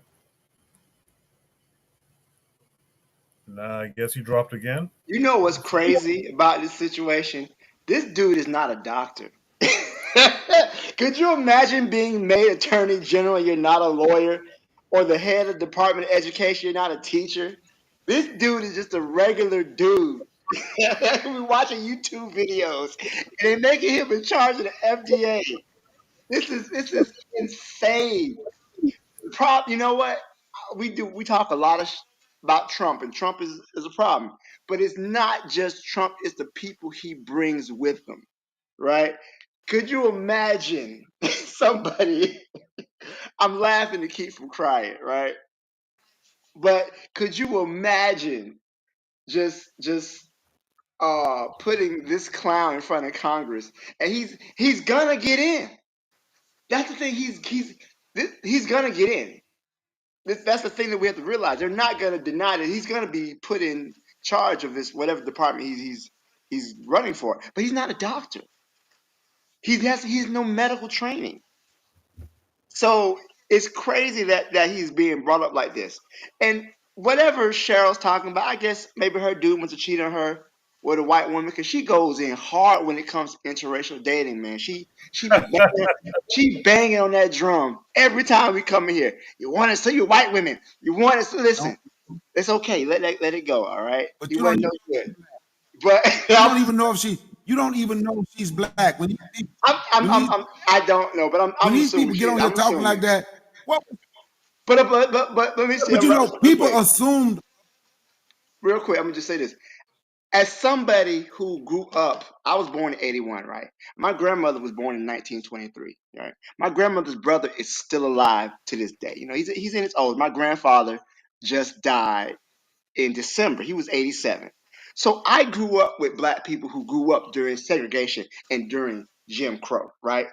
None of them was out here trying to sleep with white women, right? They was actually trying to go to work and get jobs, right? They were actually trying to be paid fairly. They wanted to be able to live in decent housing and not be accosted on the street because you didn't step out the way for a white man, right? It wasn't about snuggling up to some Becky. That is ahistorical and it's disrespectful to our ancestors and what they experienced. Okay, I think you would benefit by talking to some of them and understanding what they experienced and what they went through. They don't know black person who experienced that wants to go back. They would literally murder black people in front of thousands of white people for fun. It would be a whole community outreach. They have a fair. They're gonna kill us a nigga tonight. That was their form of entertainment. No black people want to go back through that. All right. So I would say just talk to some black people who grew up in that time period. Real quick, No, you know, and then I got to get to three other people. Go ahead. I'm trying to finish because my thing, I keep having technical difficulties. But don't nobody want to go through that. They can name a few towns, but how many black people could get to all of those areas? That is something they don't want to talk. It's good, you know, people with these YouTube degrees. You understand what I'm saying? With these YouTube degrees, they can mention a couple of things, but don't want to look at everything. Desegregation was better than integration. But if you look at civil rights leaders, especially if you know some and you talk to some, you would realize that's what most people was fighting for. That's what most people wanted. And now Ross say the gay bomb and what they did to fish in the aquarium. I don't live in the water, in no aquarium, and I ain't no fish. They said the same thing about frogs, but did nobody get gay? All these people on the panel say they swim in public pools. None of them gay. All y'all friends gay. See, man, it's just crazy. And that's what I'm talking about when I say it's going to be a lot of black people talking about he's telling the truth. Our magic is so powerful, and our hair, when it go up to the sky, that going to make us even strong. It's going to be a whole lot of crazy stuff on YouTube said about that statement, and that's what they are going to point out. They're not going to mention medical apartheid. They're not going to mention racism in the medical industry with this idiot. They're going to start talking about a whole bunch of. They're going to have Phil Valentine talk about it, and ain't no telling what he going to say. I appreciate that, Brother Bakari. Jose, what say you to all of it? 100% what Brother Bakari just said. 100%. It's actually the cope, the cope, the fuel that is driving this FBA movement, right? I made a meme where I mimed a meme of President Johnson's quote about just give the lowest white man something to look down to, and you can rob him clean. And that's it feeds the ego of the bottom of the society, you know. So this society is about looking down. It's not about who's on top. I'm tired of us calling it white supremacy. It's about black subjugation. So if you are black and you are at the bottom, who do you have to look down to, right? You have nobody to look down to. Everybody has somebody to look down to, and they say black, you know, but they don't mean black. They mean African, right? If you, I hope you're following me. So yes, black folks are inclined to grab that straw you see we are stronger, you see we are stronger. It's like black women bragging about being the most educated demographic, and yeah, that's a reason to take away funding for black colleges, right? So yeah, I'm afraid Bakari brought the strongest point, that our people are recessive for this type of straws to cling on to. But my original point was, this mofo picks a study from Poland, the most homogenic country in Europe. No masks, no nothing. Yeah, I've seen those videos of salsa events with Polish women dancing with African men. But it's still the most homogenic European country. It's the country where those tests were held on people in those camps. So what studies is this mofo talking about? You know, is he is actually reaching to eugenics? I mean, be aware of how how pressing, that's pressing, that's important to think about what this motherfucker is actually saying, when you see Musk pushing for the same shit, you know, with his "my heart goes out to you" nonsense. I mean, there were a couple of seconds between his Ave Caesar greeting and his hand on his chest saying "my heart goes out to you." So those were separate things. And then there is the chief clown with his DEI talks and shit. Yeah, I don't know about this 47th. I don't know. Things are going very fast, and this motherfucker pointing to eugenics studies tells a story, and we should be. I'm afraid we should be way more. Ringing the alarm way louder than we do now, in action. And yeah, I mean, Exodus, man, it's Exodus time. Let these motherfuckers do their industrialized tribal wars without us, you know. Okay, I'm happy for this woman taking off her glasses, and she made it. She has her PhD, and she found a nice job. But I don't know, man. Time to leave, because these clowns are with their backs on the wall. And you know what barbarians do when their backs are at the wall. It's bloodshed. I mean, this is serious. This is serious. Don't underestimate what this motherfucker just said. Just did what he's doing, and that's it. Appreciate that, Jose. I don't know if Cheryl is in the bitter medicine chat, or she's on the KWAZ radio chat. But Cheryl, if you look in the bitter medicine chat, if you're not in there, switch over to there, and you'll see some resources only posted for you to check out, and a question Bakari had for you as well. Let me get to War Drum. You've been patiently waiting, quiet. What are your thoughts on everything you've heard? Yeah, man. My whole view has been like, we should have been gone a long time ago. I'm one of the Pan Africans that believe we should have left. We have the doctors, the scientists, and all of that. All we need is a homeland. America is never going to be our homeland, never. So I don't the segregation or the integration. Neither one of them's going to work. We should have left when Garvey said leave. Everybody should have left. We got this dude. He's sitting there saying we don't need medicine. We need our own scientists and doctors coming up with our own medicines, doing our own studies. You know, we the Africa supplies the world with everything. If we control Africa, we control the world. I mean, we don't have to exclude anybody from getting anything, even though we could.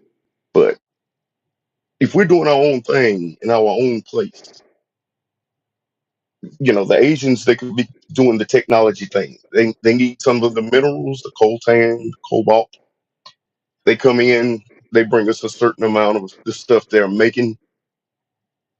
Okay, it's worth this amount of stuff. You can take and go make more. You know, then we take the stuff that they bring, we can reverse engineer it, make our own. Same thing with weaponry, defense, uh, you know, SAM sites, missiles, all of this stuff, tanks, jets, whatever we need. Everybody has to come to Africa to get what they need to make what they want to become the powerful nations that they are. And we sit in their nation trying to, I don't know what you call it, man, sit beside them in the nation. And, you know, I hear a lot of the FBA people and stuff, they say, oh, we built this nation. We didn't build this nation. We were forced to build the nation. So I don't have any pride in this country at all. But, you know, like I say, I'm just one guy and people have different viewpoints, but we should have been gone. That's just the way I see it. That's it. I appreciate that, War Drum. Good stuff. I appreciate that. Uh, but Bakari put it out there in case. Oh, two things real quick before I go to Ditso. Cheryl is black because she tried to come on the panel one time and her mic camera's on. I could confirm she's black. But Cheryl, Brother Bakari put the offer out to you to join the panel, join the conversation.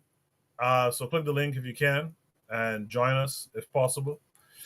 With that said, let's go to Ditso. Ditso, what are your thoughts on all of it? Well, first of all, damn you, Black Steel, you took the fucking points. All right. I'm sorry. I'm sorry. I'm Damn long-winded, you. bro. My bad. My bad. No. You did awesome, man. Dude, you rocked it on that. So picking up and giving credit to Black Steel in that sense, and picking up from his points. First point, RFK Jr. lied his ass off and just said stupidity after stupidity after stupidity in that particular hearing. Just to give an example, on that same hearing, Mr. RFK said that a study, which he did not cite, indicated that black kids developed more autism because of the MMR vaccines. He was caught on the lie.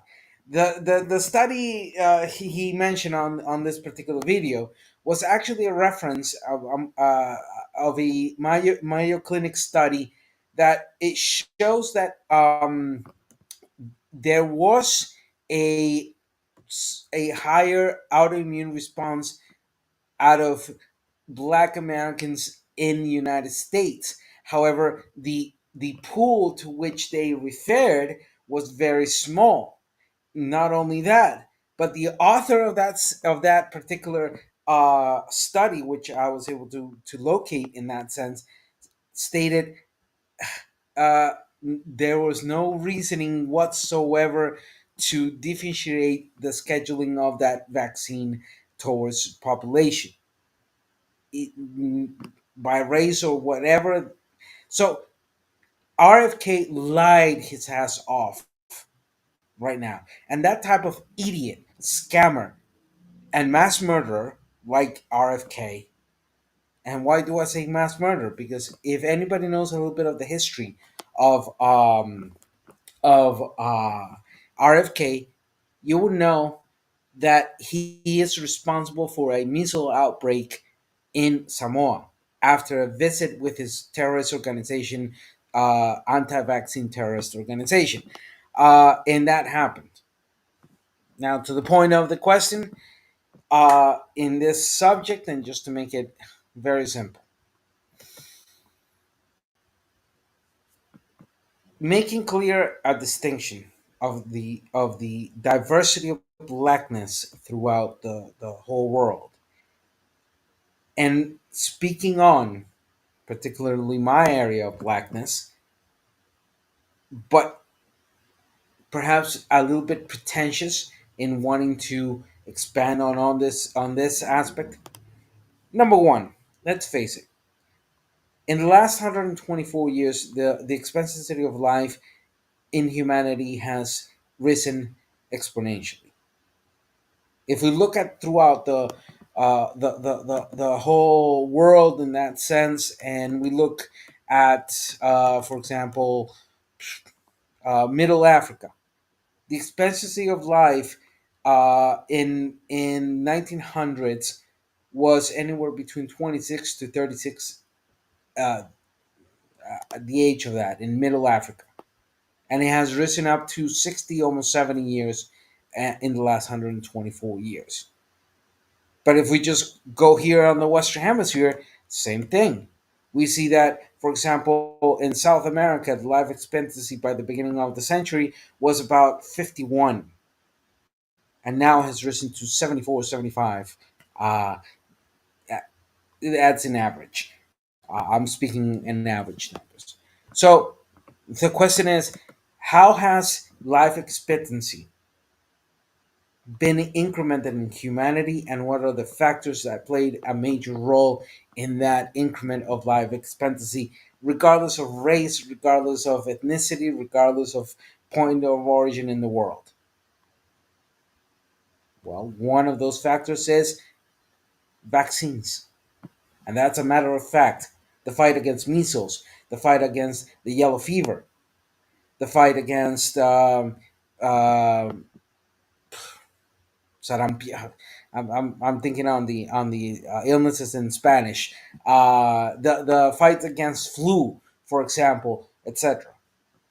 So, in this sense, the empowerment or understanding that one principal requirement for for us to know the power we have is also the power of saying to those charlatans that wants to sell us this type of eugenics or pseudo religious bullshit of whatever kind, nature, or form, or they just want to pass like these saviors of communities, etc. We can then say that one of those major powers is education. And in matters of health, yes, there's no denying the misuse of science against Africans or Black Americans from Argentina up to United States, etc. Being an example of that, the Tuskegee experiment. There's no doubt that those issues happen. But because of the misuse of idiots that used science as a weapon, does not mean that the advancements of science are not there to be utilized in order to have better perspectives of lives against illnesses and other conditions in that sense. And that we cannot fall into the game of eugenics and pseudoscientific positions that then feed into those fears that then put our lives and health in risks. Because then we will be doing the work that the white guy wants. So, empowerment means, in a very clear and concise way, the capability of education, the capability of progressing through that education, the capability of, yes, hell, having doctors, having lawyers, having architects, having all those type of things in order to be able to assist our communities and societies with the best interests in hand, with the necessary interest in hand. So, in very short and concise way,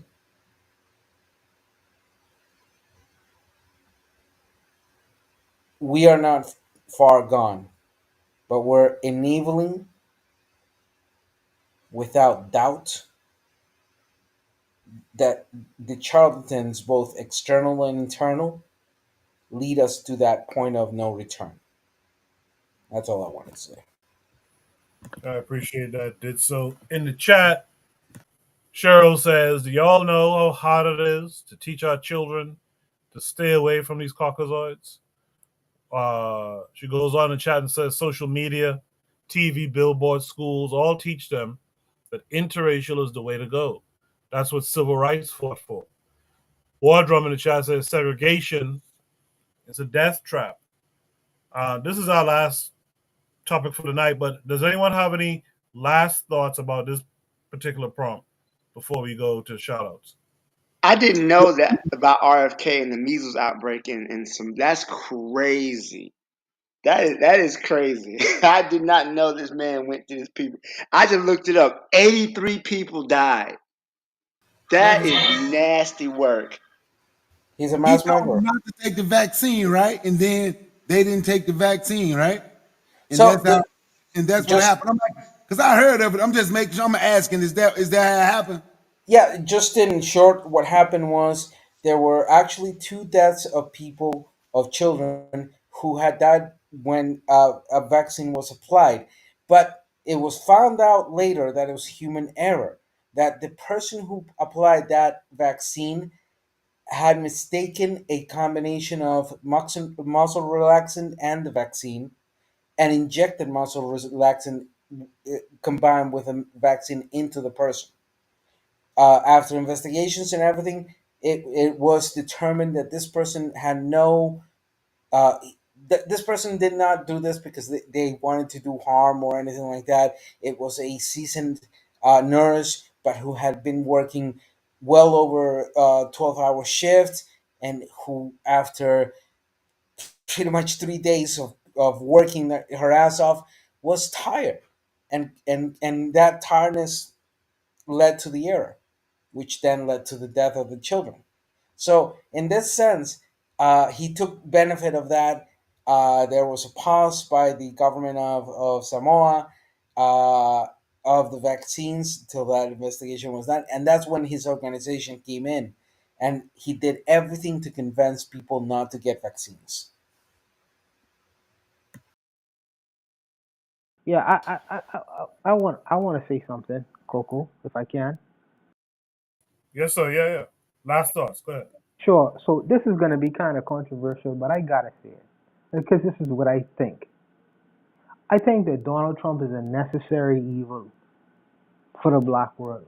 I think he's a necessary evil, and the reason why I say that is I, I already initially said black people don't move until their back is against the wall. Unfortunately, and I'll back it up by saying this: black people had Marcus Garvey, one of the greatest leaders in the 20th century.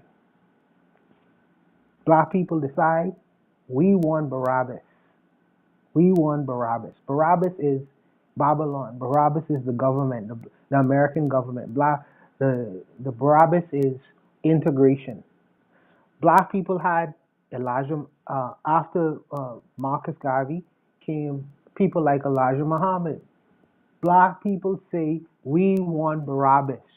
Barabbas is just an analogy in terms of the Bible. I don't know if people are familiar with the Bible, but in the Bible, there was a choice between Jesus and Barabbas.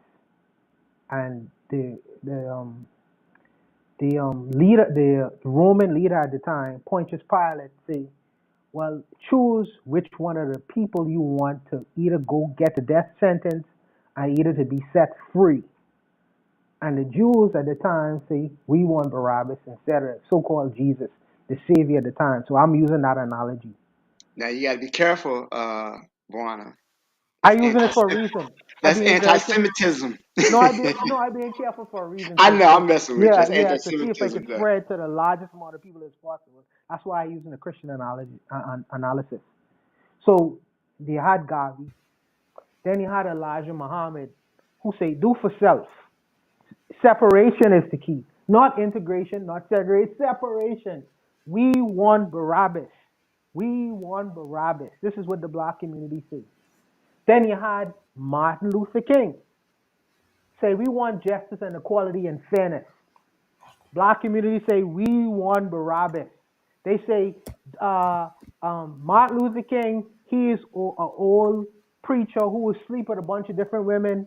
We're going to disrespect him. We're going to disrespect what he stands for. We want Barabbas. You know who Barabbas is?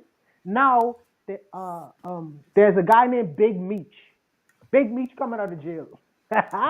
After spending 30 years. So all the rappers, big name rappers are influenced about to attend to the Big Meech concert. You know? And everybody about to shroud them, but we could disrespect Martin Luther King, but we gonna big up Big Meech. Find out who Big Meech is, if people who don't know who Big Meech is. And then the same audience says, we want these kinds of initiatives that these people bring in power because we want Barabbas. We want Barabbas in power. So we want Bull Corner. We want to see Bull Corner 2.0. Bull Corner is, for people who don't know who Bull Corner is, just look up that name, Bull Corner. We want Barabbas. We want Bull Corner for this generation.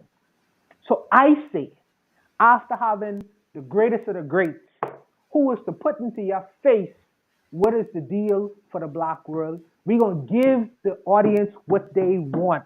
We're going to give them Barabbas. Unfortunately, I don't want to see black people suffer.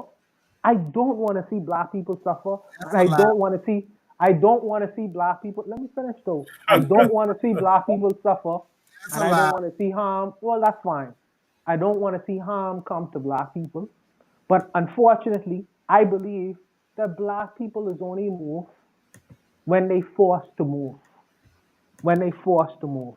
Now we're gonna put the problem front and center, and we're gonna give the audience what they want and see what they do with it. I know personally if Donald Trump says, okay, we don't want your N-words up in our universities, where is the black people gonna educate their children if not black universities? Now, you may not want to deal with them, and you may not want to do business with them, but you will not reject the monies that is going to come in from their children being sent to their universities because they're not being allowed in white universities. You're not going to say, no, hell no, we could deal with you, no. You're not going to do that because it's going against your idea of black voice, black universities, and all that other things. But like I say, I'll just leave it there. I just wanted to put that out there, and I'll let Brother Bakari tell me how much of a liar I am. Go ahead, bro. When you listen to any soft shoe, weak shit like that, and I'm just being honest with you, a black man gonna tell you we need a good white man to get us in order. We need that good racist bigot to threaten to kill you. We need him to tell you he gonna bring his military to you. That gonna make us work together. Them the type of black people, in my honest opinion, I don't want to be around. Because if they need a white person to tell them to come be around black people, it's not genuine no way. They over here around you because they scared of the KKK. And we got these over here who's agreeing with the KKK. It's good because when they come, they gonna get you in order. Something got to be goddamn wrong with black folk. We can't think for ourselves. You need somebody who can sit here and tell you how he want to hurt you, how he want to come and be violent with you with your military. Well, that's what we need to get us together. If he just gone, he can say, but I don't want to see us hurt. That shit is stupid. It's like the whole statement is like, it's contradictory. I don't want to see you hurt, but we need him to do this to get you in order. If you say you need him to do it, you want to see him hurt, which means you want to see them hurt because you think That's gonna get them in. That's gonna wake them up and get them in order, which is absolutely asinine to me. Black people sitting here waiting on some white person to try to kill them to say, you know what? Now we gonna get together. Who you gonna get together with? You ain't gonna get together with me. See, because like I said, me and my crew, we gonna be okay. I don't ask nobody, but like I said, shit hit the fan. I've been preparing for the zombie apocalypse for a while. So when stuff hit the fan, I ain't reaching out, asking nobody, can you come help me? I ain't going through all that. This is something we've been talking about for years. This is stuff people been seeing for years. So if you need the neo-Nazis, you can't say they ain't, because his right-hand man, Musk, he threw it up at the damn inauguration. So if you need the neo-Nazis, and if you need the Klan, and if you need people telling you if he loses, it's gonna be, they have threatened you in so many different ways. They have told you how they gonna hurt you. If you need folks to sit there at a city council meeting and tell you what they gonna do to Haitians because they don't want those people in their community. So it ain't them. The problem is us who need that. And the problem is us telling people that.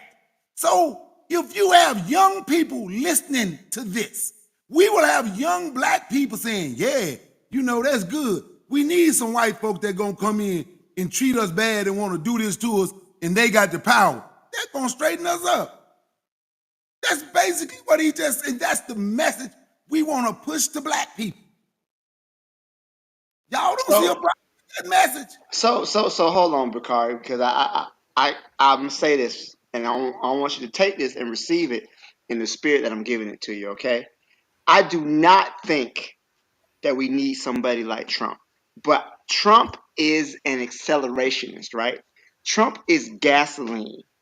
The American empire is already in decline, right? Trump, by his actions, whether intended to or not, is actually speeding up the process of the decline of America, right? So we don't need him in that Trump is good for us, he's going to hurt us, but it is good that Trump is actually causing the decrease. He's turning on his allies. He's doing everything possible to make America into a quote unquote third world country. So with that being said, I'm not a Trump fan, but I do understand what Trump is doing. And it's not good for America, which could be in turn good for black people if we are organized and are able to take advantage of the chaos that he's doing. If I may kick in there for one quick second, Bakari. Wait 1 second, just wait 1 second. I Yeah. want to say this. 1 second, please. Some being good for black people is one thing, but to hear black people talking about black folks need Trump because that's what it takes to get black people in order. That's the problem that I have. This is what it takes to get black people in order. That means black people ain't gonna ever be in order, which means, like I said, I don't want to deal with those black people that need some bigot to treat them like this to say, now we can work together. I don't want those black because it's not genuine. And they are waiting for an opportunity to turn on you. Because they need somebody like this to make them like we thinking black because of this. Knock your shit over. That's the point. That's the point I'm making. That's all I'm saying. We're like, black folks need to be treated. We've been treated bad all these years here. Want me to talk about the lynchings since the year 2000, the murders since year 2000? So everything that black folks done went through, ain't straightened black folks up. You understand what I'm saying? But now this person who done sent out all the threats gonna straighten black folks up. Black folks don't want to straighten up then. If this is what it's gonna take. So if I may kick in there for a quick second because I just couldn't hold it any longer. I'm gonna add something to the point of Black Steel of his controversial comment. If if we take his argument on face value and then take it to the extended or to the extreme possibility and its conclusion of saying if Trump would become a beneficial stupidity that then will enable black people to separate, then I would argue that we also have to separate from Islam, from Christianity, from Abrahamic religions, because they are also used as tools to destroy black identity. I would argue that we would have to divorce ourselves from Spanish, English, Portuguese, any other language of the European nature and start developing our own language. I would argue that taking your logical extreme uh, and completely getting rid of the analogy of Barrabas or Bar. Sorry, I'm so used to saying its name in Spanish that difficult for me to pronounce it in some other language. But Barrabas, eliminating that analogy, I would give the examples of, for example, Tupac Katari in Bolivia, who whose intention was the elimination of the white race, or the actions of Pablo Presber in Costa Rica, whose revolution burned 14 Catholic church temples that were constructed here, and when killed, I don't know, about 20, 30 monks and Catholic fathers, soldiers, and even a wife of one of the high soldiers here, and their children. I would argue that if that is so beneficial, then we gotta say fuck off to anything that is related to those who colonized us. Again, I want to repeat something. If the alternative has not been effective, and I mentioned a series of people who've been impactful in the black community, and what the black community still there towards and asks for consistently what they want. I say give the people what they want. And if the answer to that is, the people should be able to think for themselves, they have. And they have decided what they wanted. They want Bull Corner. They want Bull Corner. They want Big Meech.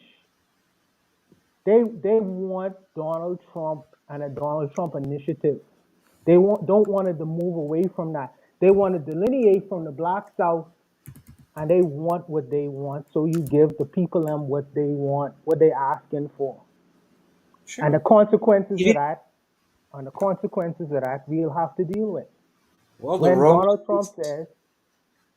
Trump says, outside of the Americas, that we want to stop aid in Africa and Caribbean countries. Prior to that, African and Caribbean countries have been sucking off the American tit for years, claiming independence, but not actually practicing it. Now, you are being challenged to actually practice what you preach. Not rules for me and not for thee, but practicing what you preach. Now that you are being forced to do it, I don't particularly think it's a bad thing that somebody telling you need to be free and act like a free man rather than just talking like one. Because all us have these big claims and whatever, but I'm saying that doing is something different from saying that you're going to do. So I stand on my statement. Donald Trump is a necessary evil for the black world. And I stand on mine. And well, I don't want to be around no black person who say this is what they need to try and do right. So for the people who claim they Pan-Africanists and all that, and who did he get to be his over the Department of DOJ? Keith Hegseth. And he've already told you what he wants to do to Niger and what they want to do to the Sahel states. We don't want to hear no complaining, because don't act like don't hear no complaining. Because most of the people who saying Donald Trump is a necessary evil or they need Donald Trump, trust me, they ain't gonna fight nothing. And they ain't trying to fight. They are just happy because they want, most of these people want to be the Stevens from Django. I don't get it. Well, black people can tell, I don't get it, and I never will understand it. Well, black people can tell you they need, just think of that mentality.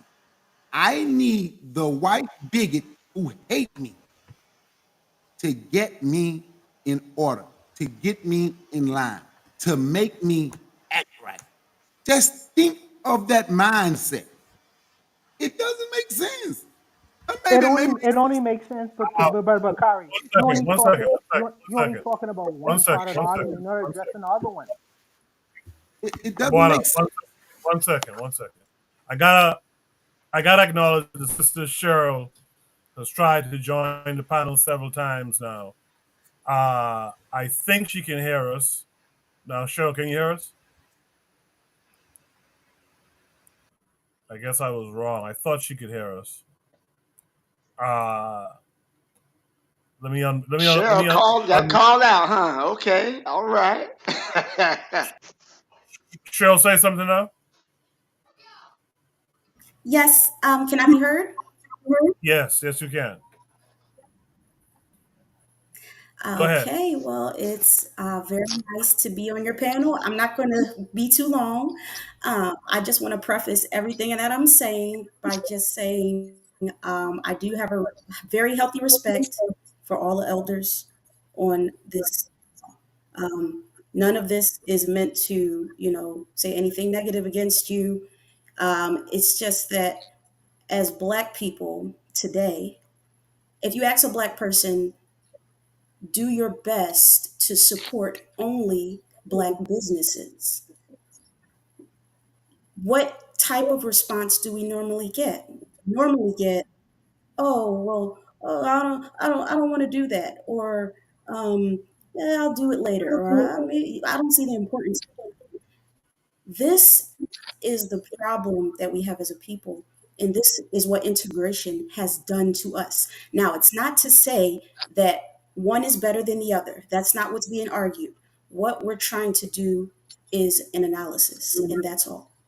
That's all. And we have to acknowledge the things that we have owned at one point in time versus the things that we own now, which is nothing, absolutely zero. We have absolutely no ownership over nothing at all.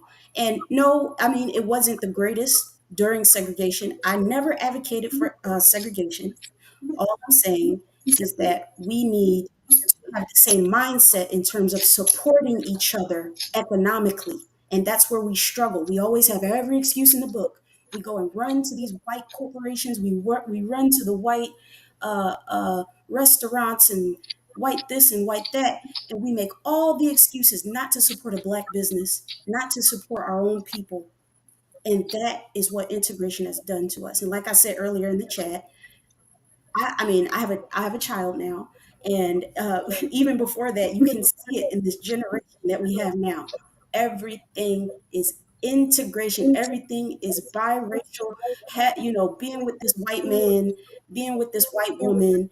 That's what it is today. You see it in the television. It's in every commercial, and this is the path that we have been led down. And the brother said earlier that Trump is a necessary evil. I don't like to kind of frame things in that way, but I don't disagree with him. I don't disagree with him because now Black people are just like, oh, we really got to work hard now. Oh, we got to work hard to keep the white man, and he's going to come with his KKK troops. Oh no, like they've always been there. It's never been in your face. So now the integrationist Negroes are scared. And I understand they're scared, but that's why we are all here together to work. This is exactly why we need to support our own businesses, and I will end it there. I appreciate that, Cheryl. Thanks for coming up Can I say too. By the something? way, Can I go say ahead, Bakari, and then I want to Ah, introduce my. here we I got a go. question. Just cranking up. when we say, because I told her to turn her camera on, because I didn't know if she was black. I'm gonna let her see me. So watch this, right? So when we say it's just now, it ain't never been in our face. I guess y'all eyes been closed all these years. Y'all eyes been closed when they were shooting right in your face, when they were killing people right in your damn face, when they were lynching people right in your damn face. I don't know what state you live in, sister, but I'm willing to bet you whatever state you in, it was right in your face. But y'all think it's all of a sudden just got right in your face. It was right in your face when they sent that bigot into that church in South Carolina to pray. And after they finished praying, kill them folk right in your face. It was right in our face. Because I'm the one been telling you for years we've been challenged. I'm the one who been telling people for years to be armed and start preparing. But it was right in our face when that white boy went into that grocery store and acted like he was playing a video game with black people in Buffalo. That was right in our face. Right there. About 10 miles up the road from where I live in the bushes in an area called Winston, Georgia. I just call it all Douglasville. No houses, no nothing. 2018, I think, when they found a black man hanging from the tree. They found him hanging off a bridge in Ohio. They done found him hanging and getting shot in Illinois. It's been right. So where y'all been? Did y'all cover y'all eyes? Or y'all just deciding to open your eyes now? Because it's been in our face. And that's the point that I'm making when I say, and anybody who know me know I've been talking about this for years. This is why I have the things that I have. This is why I'm prepared to do whatever it is I need to do. You understand? So when we say somebody like this is a necessary evil and he's needed and it's gonna make black people do something. If it was gonna make y'all do something, why didn't it make y'all do anything doing all them events I just named? Bakari, I if I want I can, want to answer Right. that. I want to answer Oh, that. go ahead. I want to Wait, answer wait, Sorry. wait, that. no, wait. Hold on. Sorry. Respectfully, War Drum has been kind of quiet. He tried to interject something, so let War Drum go. Then Cheryl, and then Buana, and then it's and then me, War Drum. Yeah, I have to agree with Brother Bakari about historical events happening. They've been slaughtering people. The woman that Condoleezza Rice, the Republican, she was supposed to be at the church or was at the church when they bombed the church down in Georgia, I think it was, or might have been in Alabama. But the girls got killed. They arrested the Dynamite Bob Klan man, and you got Tulsa, Oklahoma. They dropped bombs on Tulsa. All of the black cities and towns that we had, they were destroyed. And when you group yourself in there and you want to segregate and you start making money, they're going to come and they're going to attack and they're going to burn everything that you built and they're going to kill your people. And that's just facts. So that's why I say, if you want to build something, we have to lead. You cannot build anything in another man's land. Period. That's just it, man. I'm done. Somebody else can have it. Yeah, Buana, go ahead. Yeah. So here's the issue with what's being mentioned. But Bakari mentioned individual cases of individual citizens who would have harmed black people. And the problem with that statement is that's not what I'm talking about.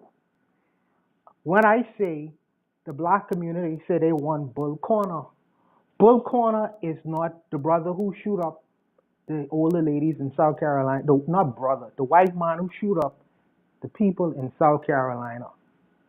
Bull Corner is an extension of the state. See, black people in 2025 have not experienced what the brothers and sisters them experienced in the 60s. There's a difference between individual citizens doing something and state and government actors. A government actor is like Donald Trump saying, oh, the people in January 11th, we're going to not only commute their sentences, but we're going to allow them to go free for their acts what they committed in January 19th. So now we can release these people out of prison. The state is saying, by the way, I think this is going to be the next move, is to release Derek Chauvin out of prison. Individual actors don't have the power to do that. State actors do. So when the state acting in a white supremacist way and fashion is much different than when the individuals in individual states acting and doing particular things. So you ask the sister, how come y'all ain't been seeing what's happening? Because the state is not acting. If Dylan Roof do what he do in South Carolina, I may hear about it. But if I'm in Las Vegas or New York City, okay, these people was harmed in this particular state. I don't like that happening. But things like that will never go on in New York City, even though it will go on in New York City.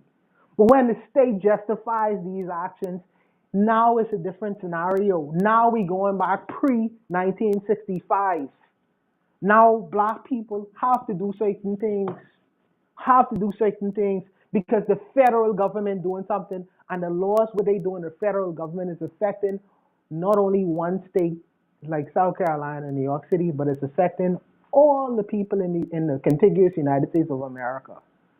When the United States says, we cut aid from Africa and Haiti, now the people in America, the black people in America say, wait a minute, what they doing in Haiti to the Haitians, they doing the same things to us when they cutting federal funding, not allowing Medicaid and the allowances of the issuances of money and medicine, what used to be allowed to us, now it stopped being allowed to us via Donald Trump.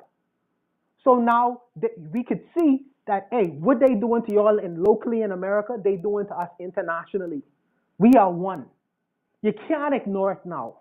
You can't ignore it now. He is I think. This is my opinion. This is no one else's.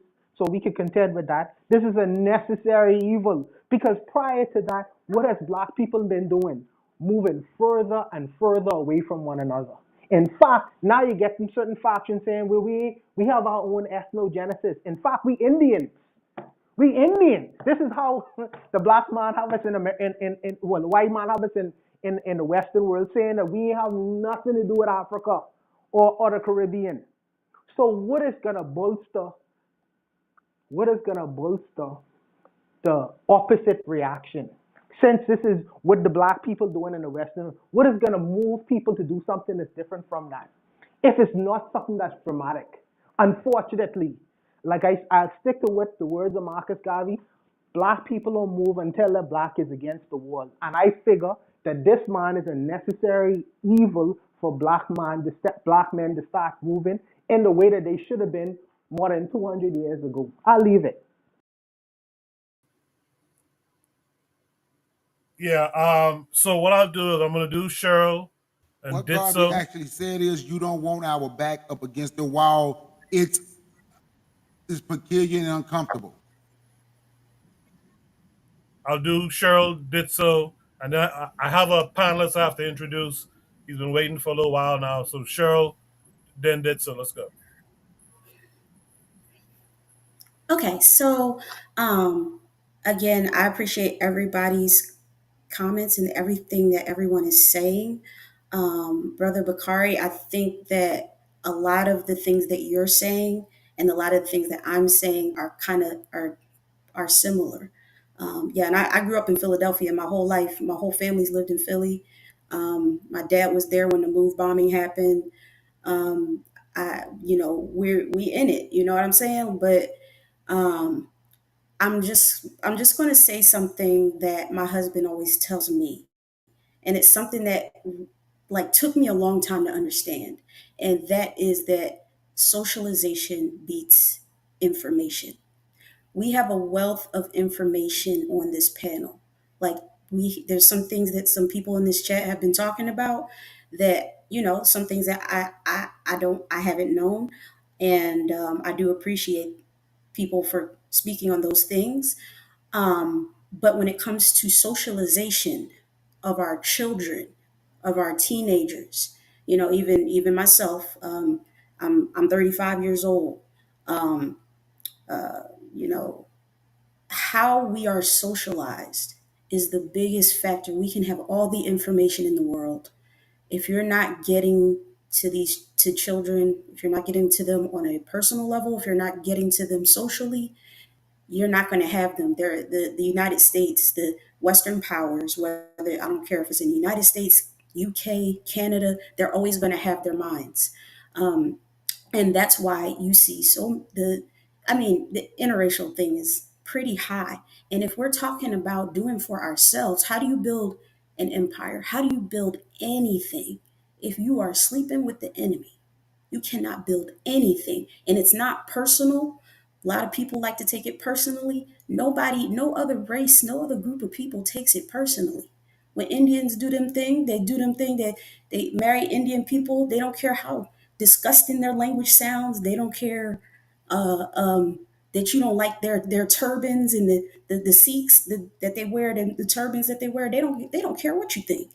So why do we care so much what other people think when we say we just want to marry black? We just want to procreate and create black children. What's wrong with that? If a white person says, I want to just be with white people and I don't want to procreate with no one else, that's great. Up, applause for the white people. I love that because guess what? When we say that we're going to do it, that's what we're going to do. And we don't have enough people in certain parts of the world that are willing to emulate that. And that's part of the problem. That's a large part of the problem. Um, I think I'll end it there. All right, so keep it a little bit brief so I could introduce the panelists. Sure. Okay. So I'm gonna make it very simple and straightforward. First, appreciate the sister that came in. Thank you for coming in, Ama. Highly appreciate it. I turned on my camera. You can look. I'm the first one on the list right now. You can see my face right there, Ditso. So I'm gonna grab this aspect of what Black Steel was referring to, and what I attempted to do when I gave my position. Okay, so in very simple terms, I when I make my political analysis, and something I've learned in my political life is that deterministic conclusions can be misleading. So the question is not that if Trump is a necessary evil or not. The question is he's on power. The other question is, have we had a precedent of this type of individual in power and the impacts towards people like us? The answer to that question is a complete and utter yes. So, understanding that blackness, not only in the Western Hemisphere, but throughout the whole world, is not a monolith, it's not a hegemonic, then we are faced with the problem that the rest of humanity is faced with, which is how do we continue on? How do we access our own self determination, our own self regulation?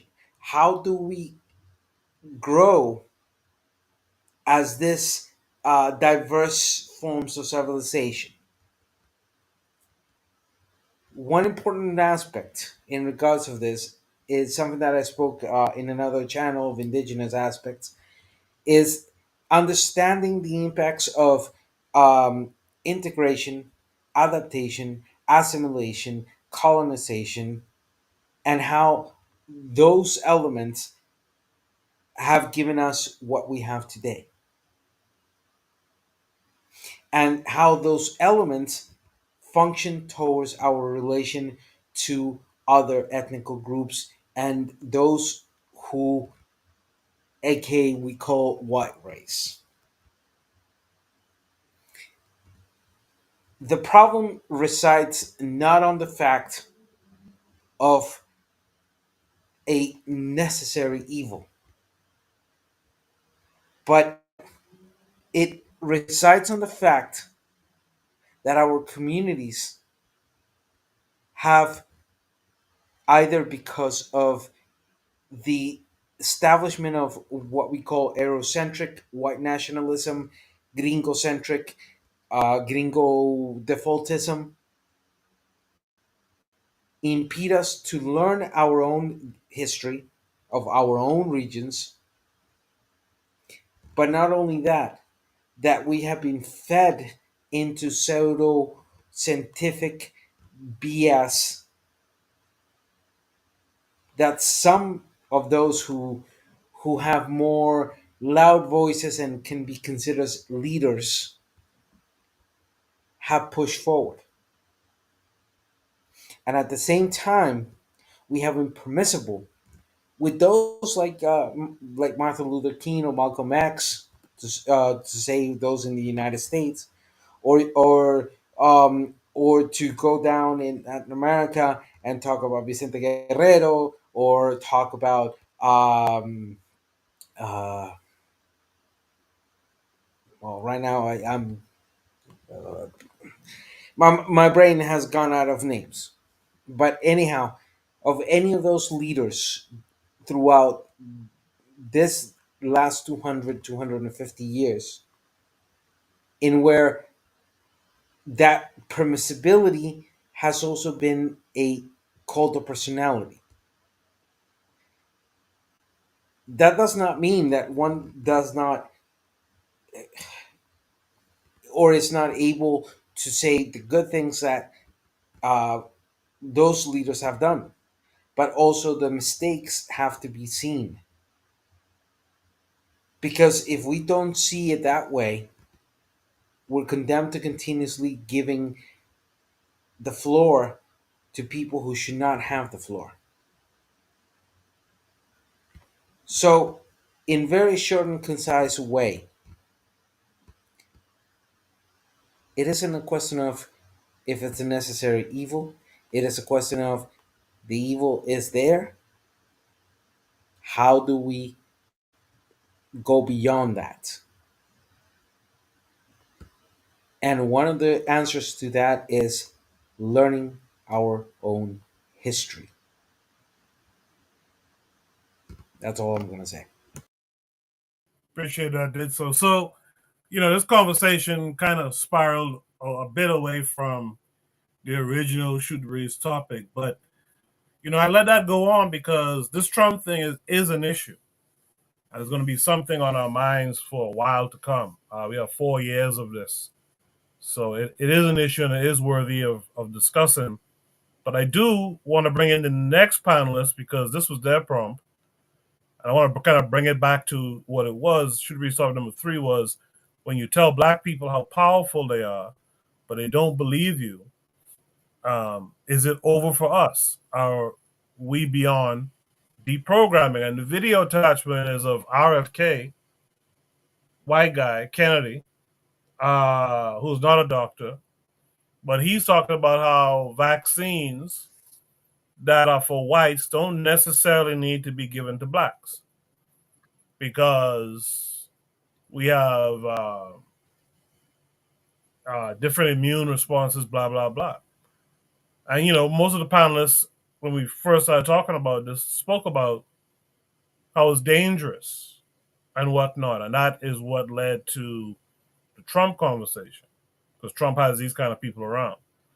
But the next panelist, Azuliism, hopefully he'll bring it back to what the conversation really was. So, Zuli, how are you this week? Yo, can you hear me? Yes, sir. Yo, first of all, y'all didn't think Clinton was a necessary evil. Y'all didn't think Obama was a necessary evil. Y'all didn't think freaking Biden was a necessary evil. All of a sudden, Trump comes in. It's a necessary evil. Y'all wild. I'm not going back to Haiti. Yo, y'all wild. Y'all wild. All of a sudden, because Trump is... Man, shut up. Now it's a necessary evil.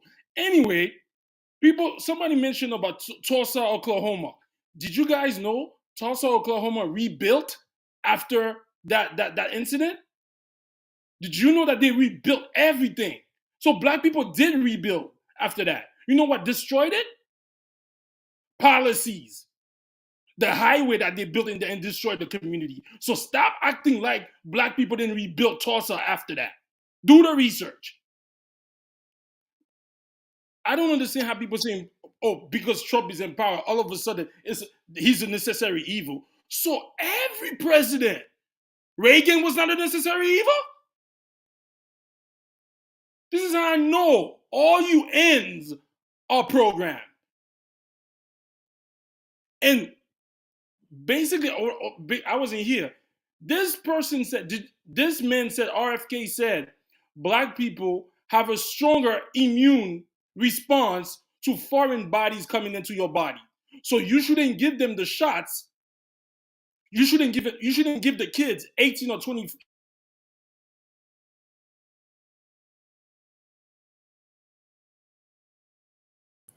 Is Julius cut up? Yeah, it sounds like it.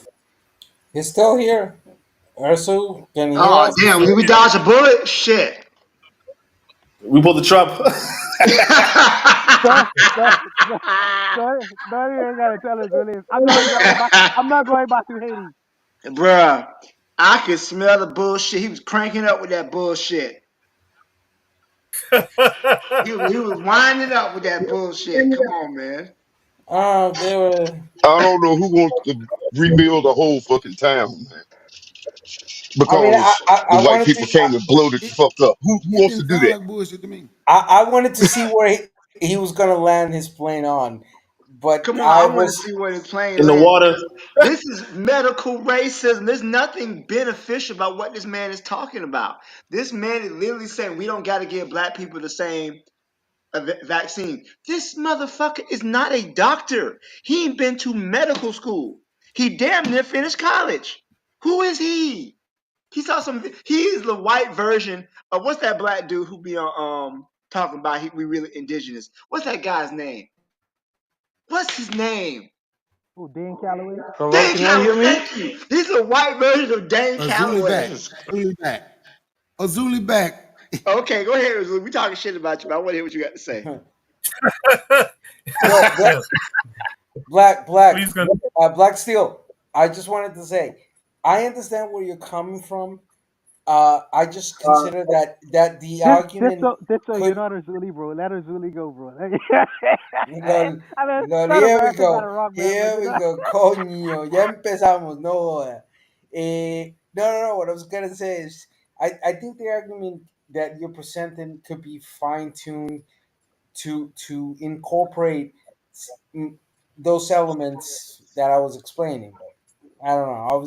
I get where you're coming from, but the exposition, in my opinion, was it needed work. Azuli is here. Can you hear us, Azuli? All right. I think Azuli is having some problems there. Maybe that's the ancestors at work. No, that's the Haitian internet. That's Azuli came back and bounced. Yeah. So, does anyone want to say anything in the meantime? I'm going to give Azuli But I don't a think chance. Azuli was on RFK side. I don't think. Yeah, I want to say something. You can never know about Azuli though, man. Sometimes he be coming out of left field. You can never tell. I want to say something. Brother Bakari, you need to re-invite me on your show again, bro. You know, the show isn't the same without me on it, man. You know what I mean? I know me and you disagree, but the people them love that. The people love. Can't hear you. We can hear No, you, we brother. just You heard can you. hear us. Can y'all hear me? Yeah, we can hear you now. Yeah. He said I no. never stopped you from coming. Bawana, I never stopped you from coming. I still call you little brother.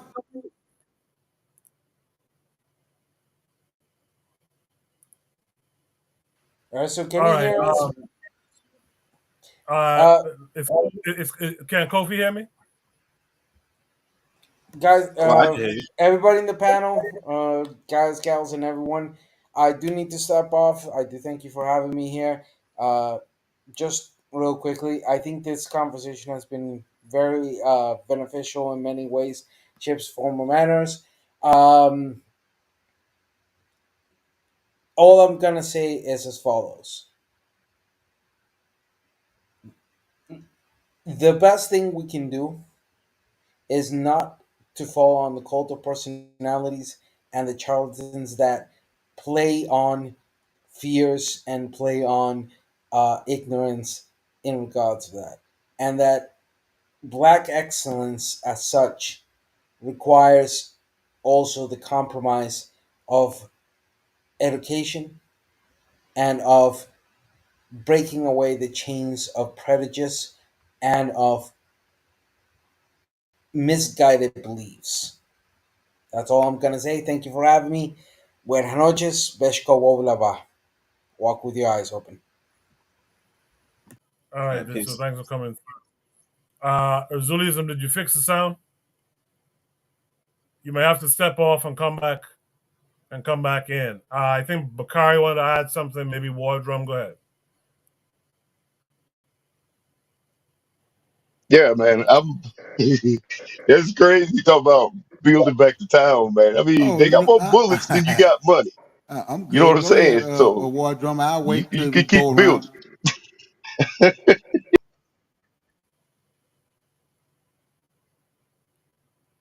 Yeah, Bakari, go ahead.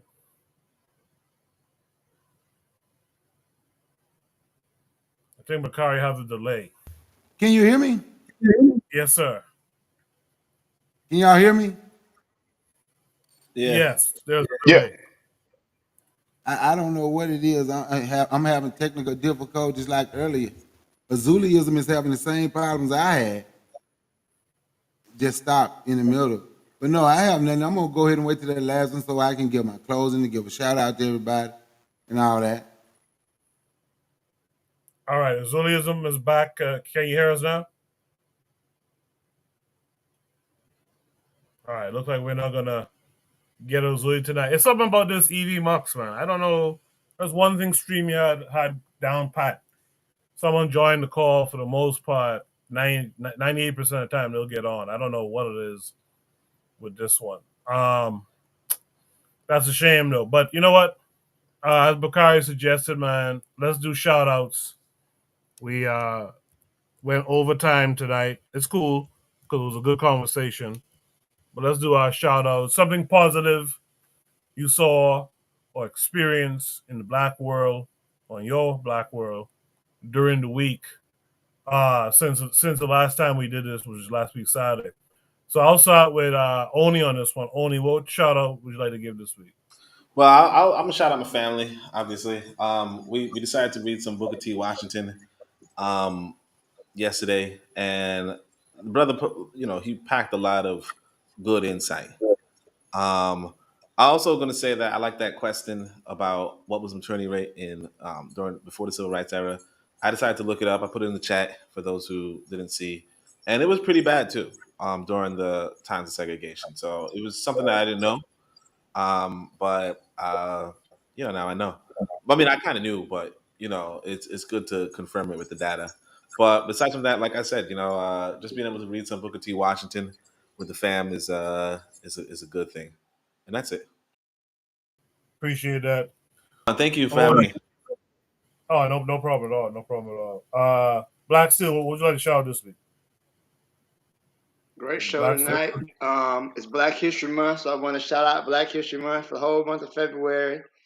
Celebrate Black History Month. I don't care what Trump or whoever is in office is trying to say. I never needed their permission to celebrate our history, and I'm not asking for it. So, happy Black History Month to everybody. Appreciate that, Black Steel. Joe said, would you like to shout this week?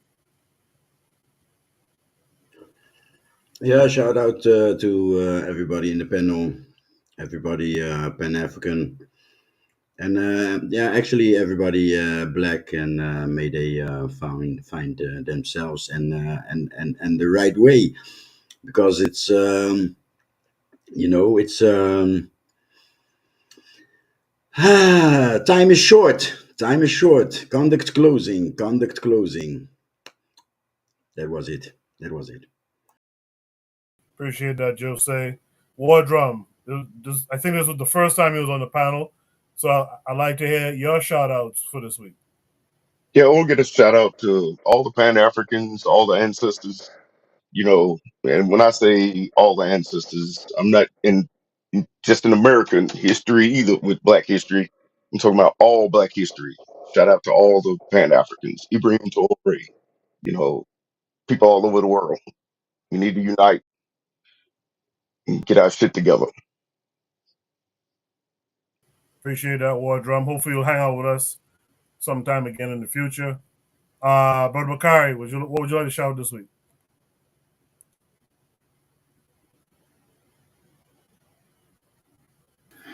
Okay, I have a delay, so I don't know how long you said that, because I'm having technical difficulties too. I had to turn on and watch. I had to watch the live in order to be able to hear. I don't know what happened. At least it let me speak now, though. But I want to shout out to everybody on the panel. I want to shout out to Sister Cheryl for coming on to the panel. And I want to tell her I apologize to her for some of the stuff I said to her in a chat. Peace, Queen. Hopefully see you. And shout out, I'm going to tell y'all, man, shout out to the BBN, Black Business Network. It's an awesome channel. Y'all probably should go check it out. The host is awesome, too. So y'all probably should go check it out. Don't have no set time he going to do no show. Don't have no set day, no set time. He just do it. That's me, by the way. I'm quite sure y'all knew that. But and Bawana said I should invite him back. I never stopped inviting you. I always called you little brother, because any disagreement or debate or argument we have, and shit, I'm gonna tell you, it never stopped me. Sometimes I might say, you know what, I got to get away for a while, because it was a minute. I say I can't do. I'm being honest. A minute I say I can't be around no Black person that supported Trump in no way, shape, or form, and I mean that. I meant that wholeheartedly.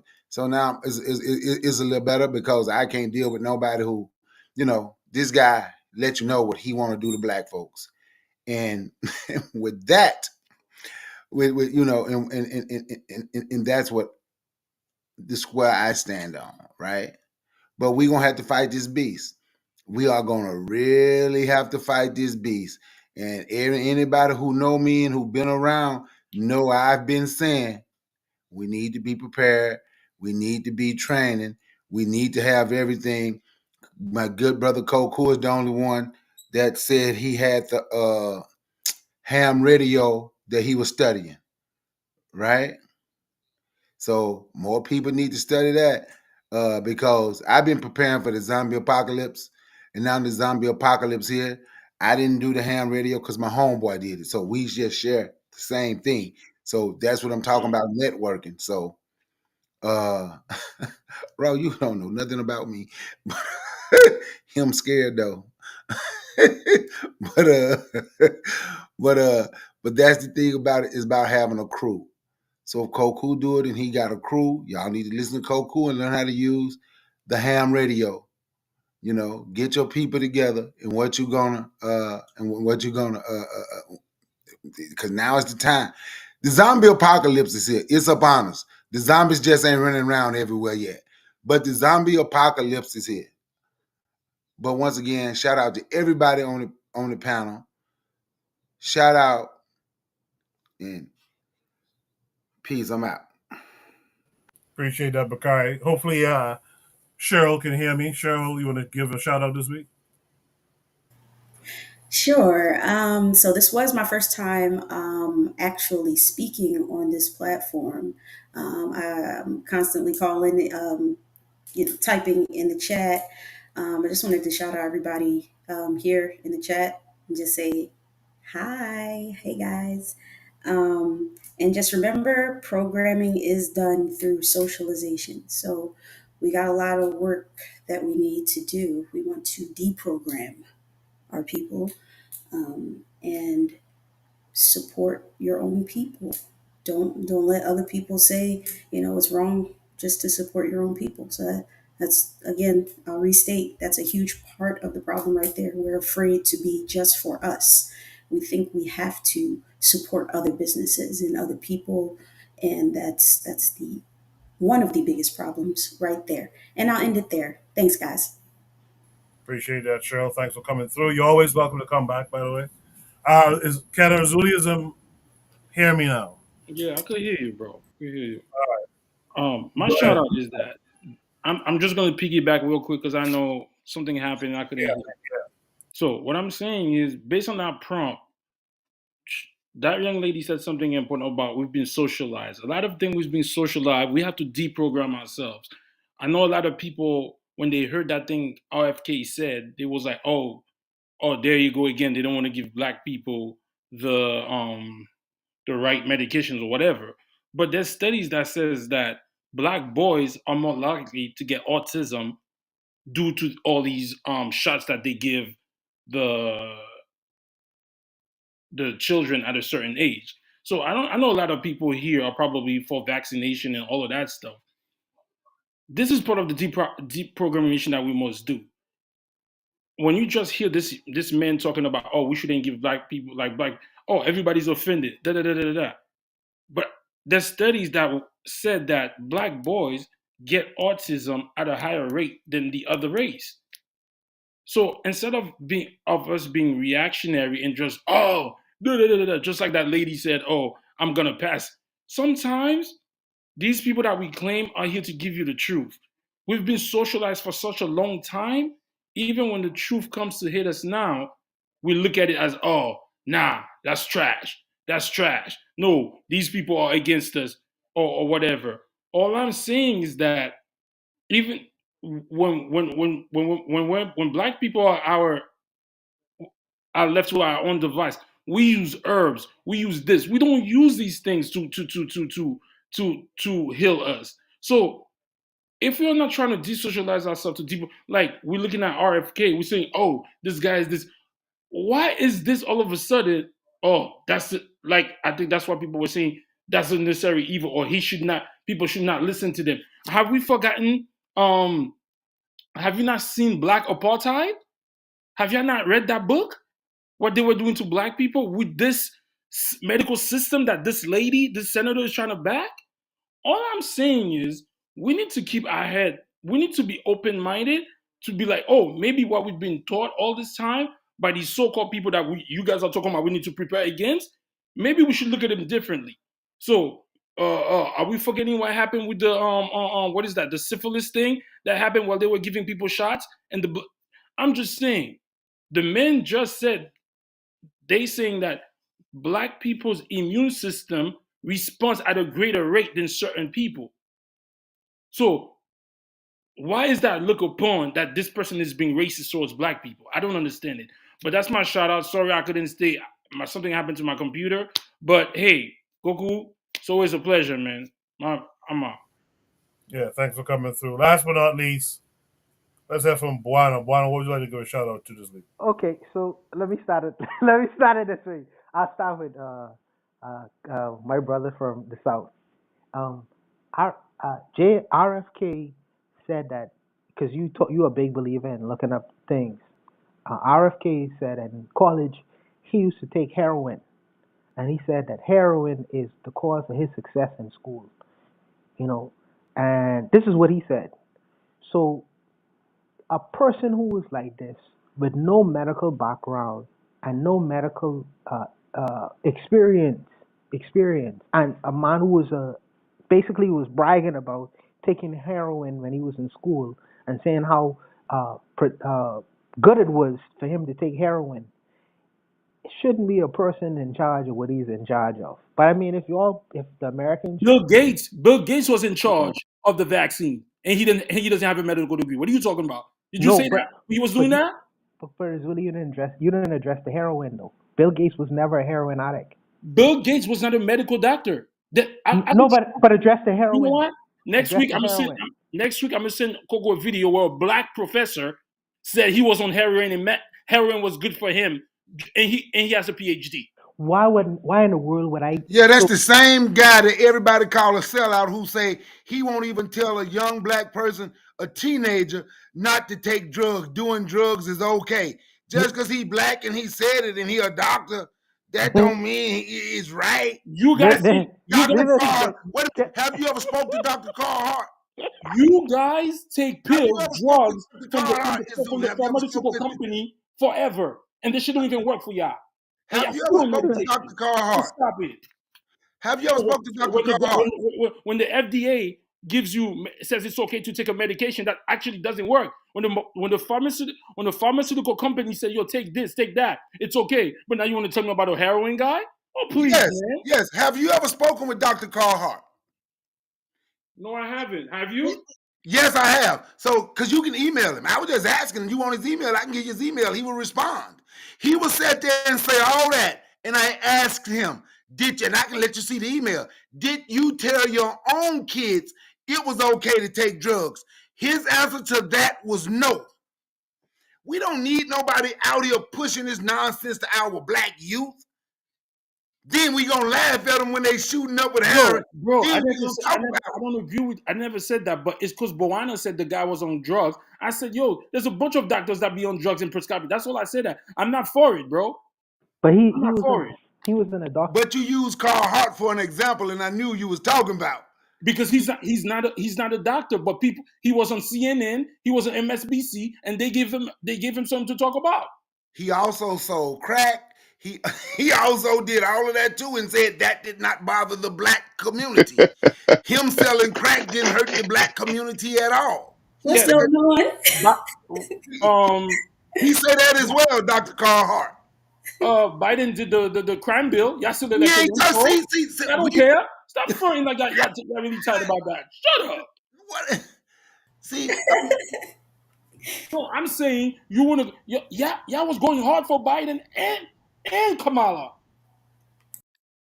So what are y'all talking about? All of a sudden, y'all want to talk about drugs, this and that. All I'm saying is, yo, RFK is saying something we should listen to and do more research on that than just being like, oh, this guy's a stupid. That's what I'm saying. So we should do research. Should we do research on swimming in public pools made black men gay? I don't even know what that is, bro. RFK, that's what RFK said. That's what I'm talking about. The foolish stuff this person say. Then we should. That's what I'm talking about. He said that too. Swimming in public pools is what made a lot of black men gay. All right. Buana, what's your shout out this week? Is Buana gone? I don't hear him speaking. Can you guys hear Buana? Nah. I don't hear Buana. Just glug, glug, glug. All right, man. I don't know what's going on with the sound, but that's the show for tonight. We did some overtime tonight, but if you guys want to discuss topics of your own choosing, look for the Discord link in the description of this episode. Join the Discord, navigate yourself over to the Breeze channel, post a 2-sentence topic, and add an attachment to YouTube or Twitter or some social media that's out there. We'll be back again next week, 8 p.m. Eastern Standard Time. Until then, you guys be good. Peace.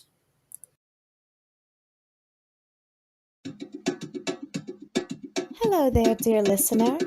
We hope you're enjoying this lovely discussion. If you're not already aware, this show is part of a podcast network called KWAZ Radio, a Pan-African nationalist and Garveyite network committed to showcasing the rich and varied thoughts of African people. We have an exciting lineup of shows that we think you'll enjoy, including the Bitter Medicine Podcast. I think black people require too much buy-in. Like, we constantly have to sell black people on things that are beneficial to black people. The Pro-Black Perspective Podcast. I'm fearful that our people are not really studying how to get ahead, and we're kind of, continually staying behind. The Harsh Reality Podcast. To me, it don't matter. I think people are so dumbed down, it wouldn't matter what you reveal to them. They still are in the matrix. They're in the simulation. They're going to keep doing what they did. They lemmings. So to me, it don't matter, man. The Learning Curve Podcast. Sexual access has never given you economic empowerment. The only person who has ever been economically empowered by a sexual relationship is the wasp and his woman. The Cathedra Cheek Show. When we start rising up to fight for our own, I guarantee you they'll stop doing what they're doing. I guarantee you they would have let their brother go. They was waiting to see what black folks was going to do. Brother Bakari Podcast. Black people love to claim folks that hate them, right? They're a slave master, and they are ashamed of who they really are. The Forecast Radio. Like, if you pray to the same deity as, like, your enemy, and that God blesses your enemy more than you may want to reconsider who you praying to, And Tanzan, African Mind. Africans generally are welcoming of everyone. Sometimes, to my consternation, I think that they should be less, welcoming. If you love our podcast network, we would be grateful if you could rate and review us on Apple Podcasts. Follow us on social media, like and subscribe to our YouTube channel, and check out our website at www.kwazradio.com for more information.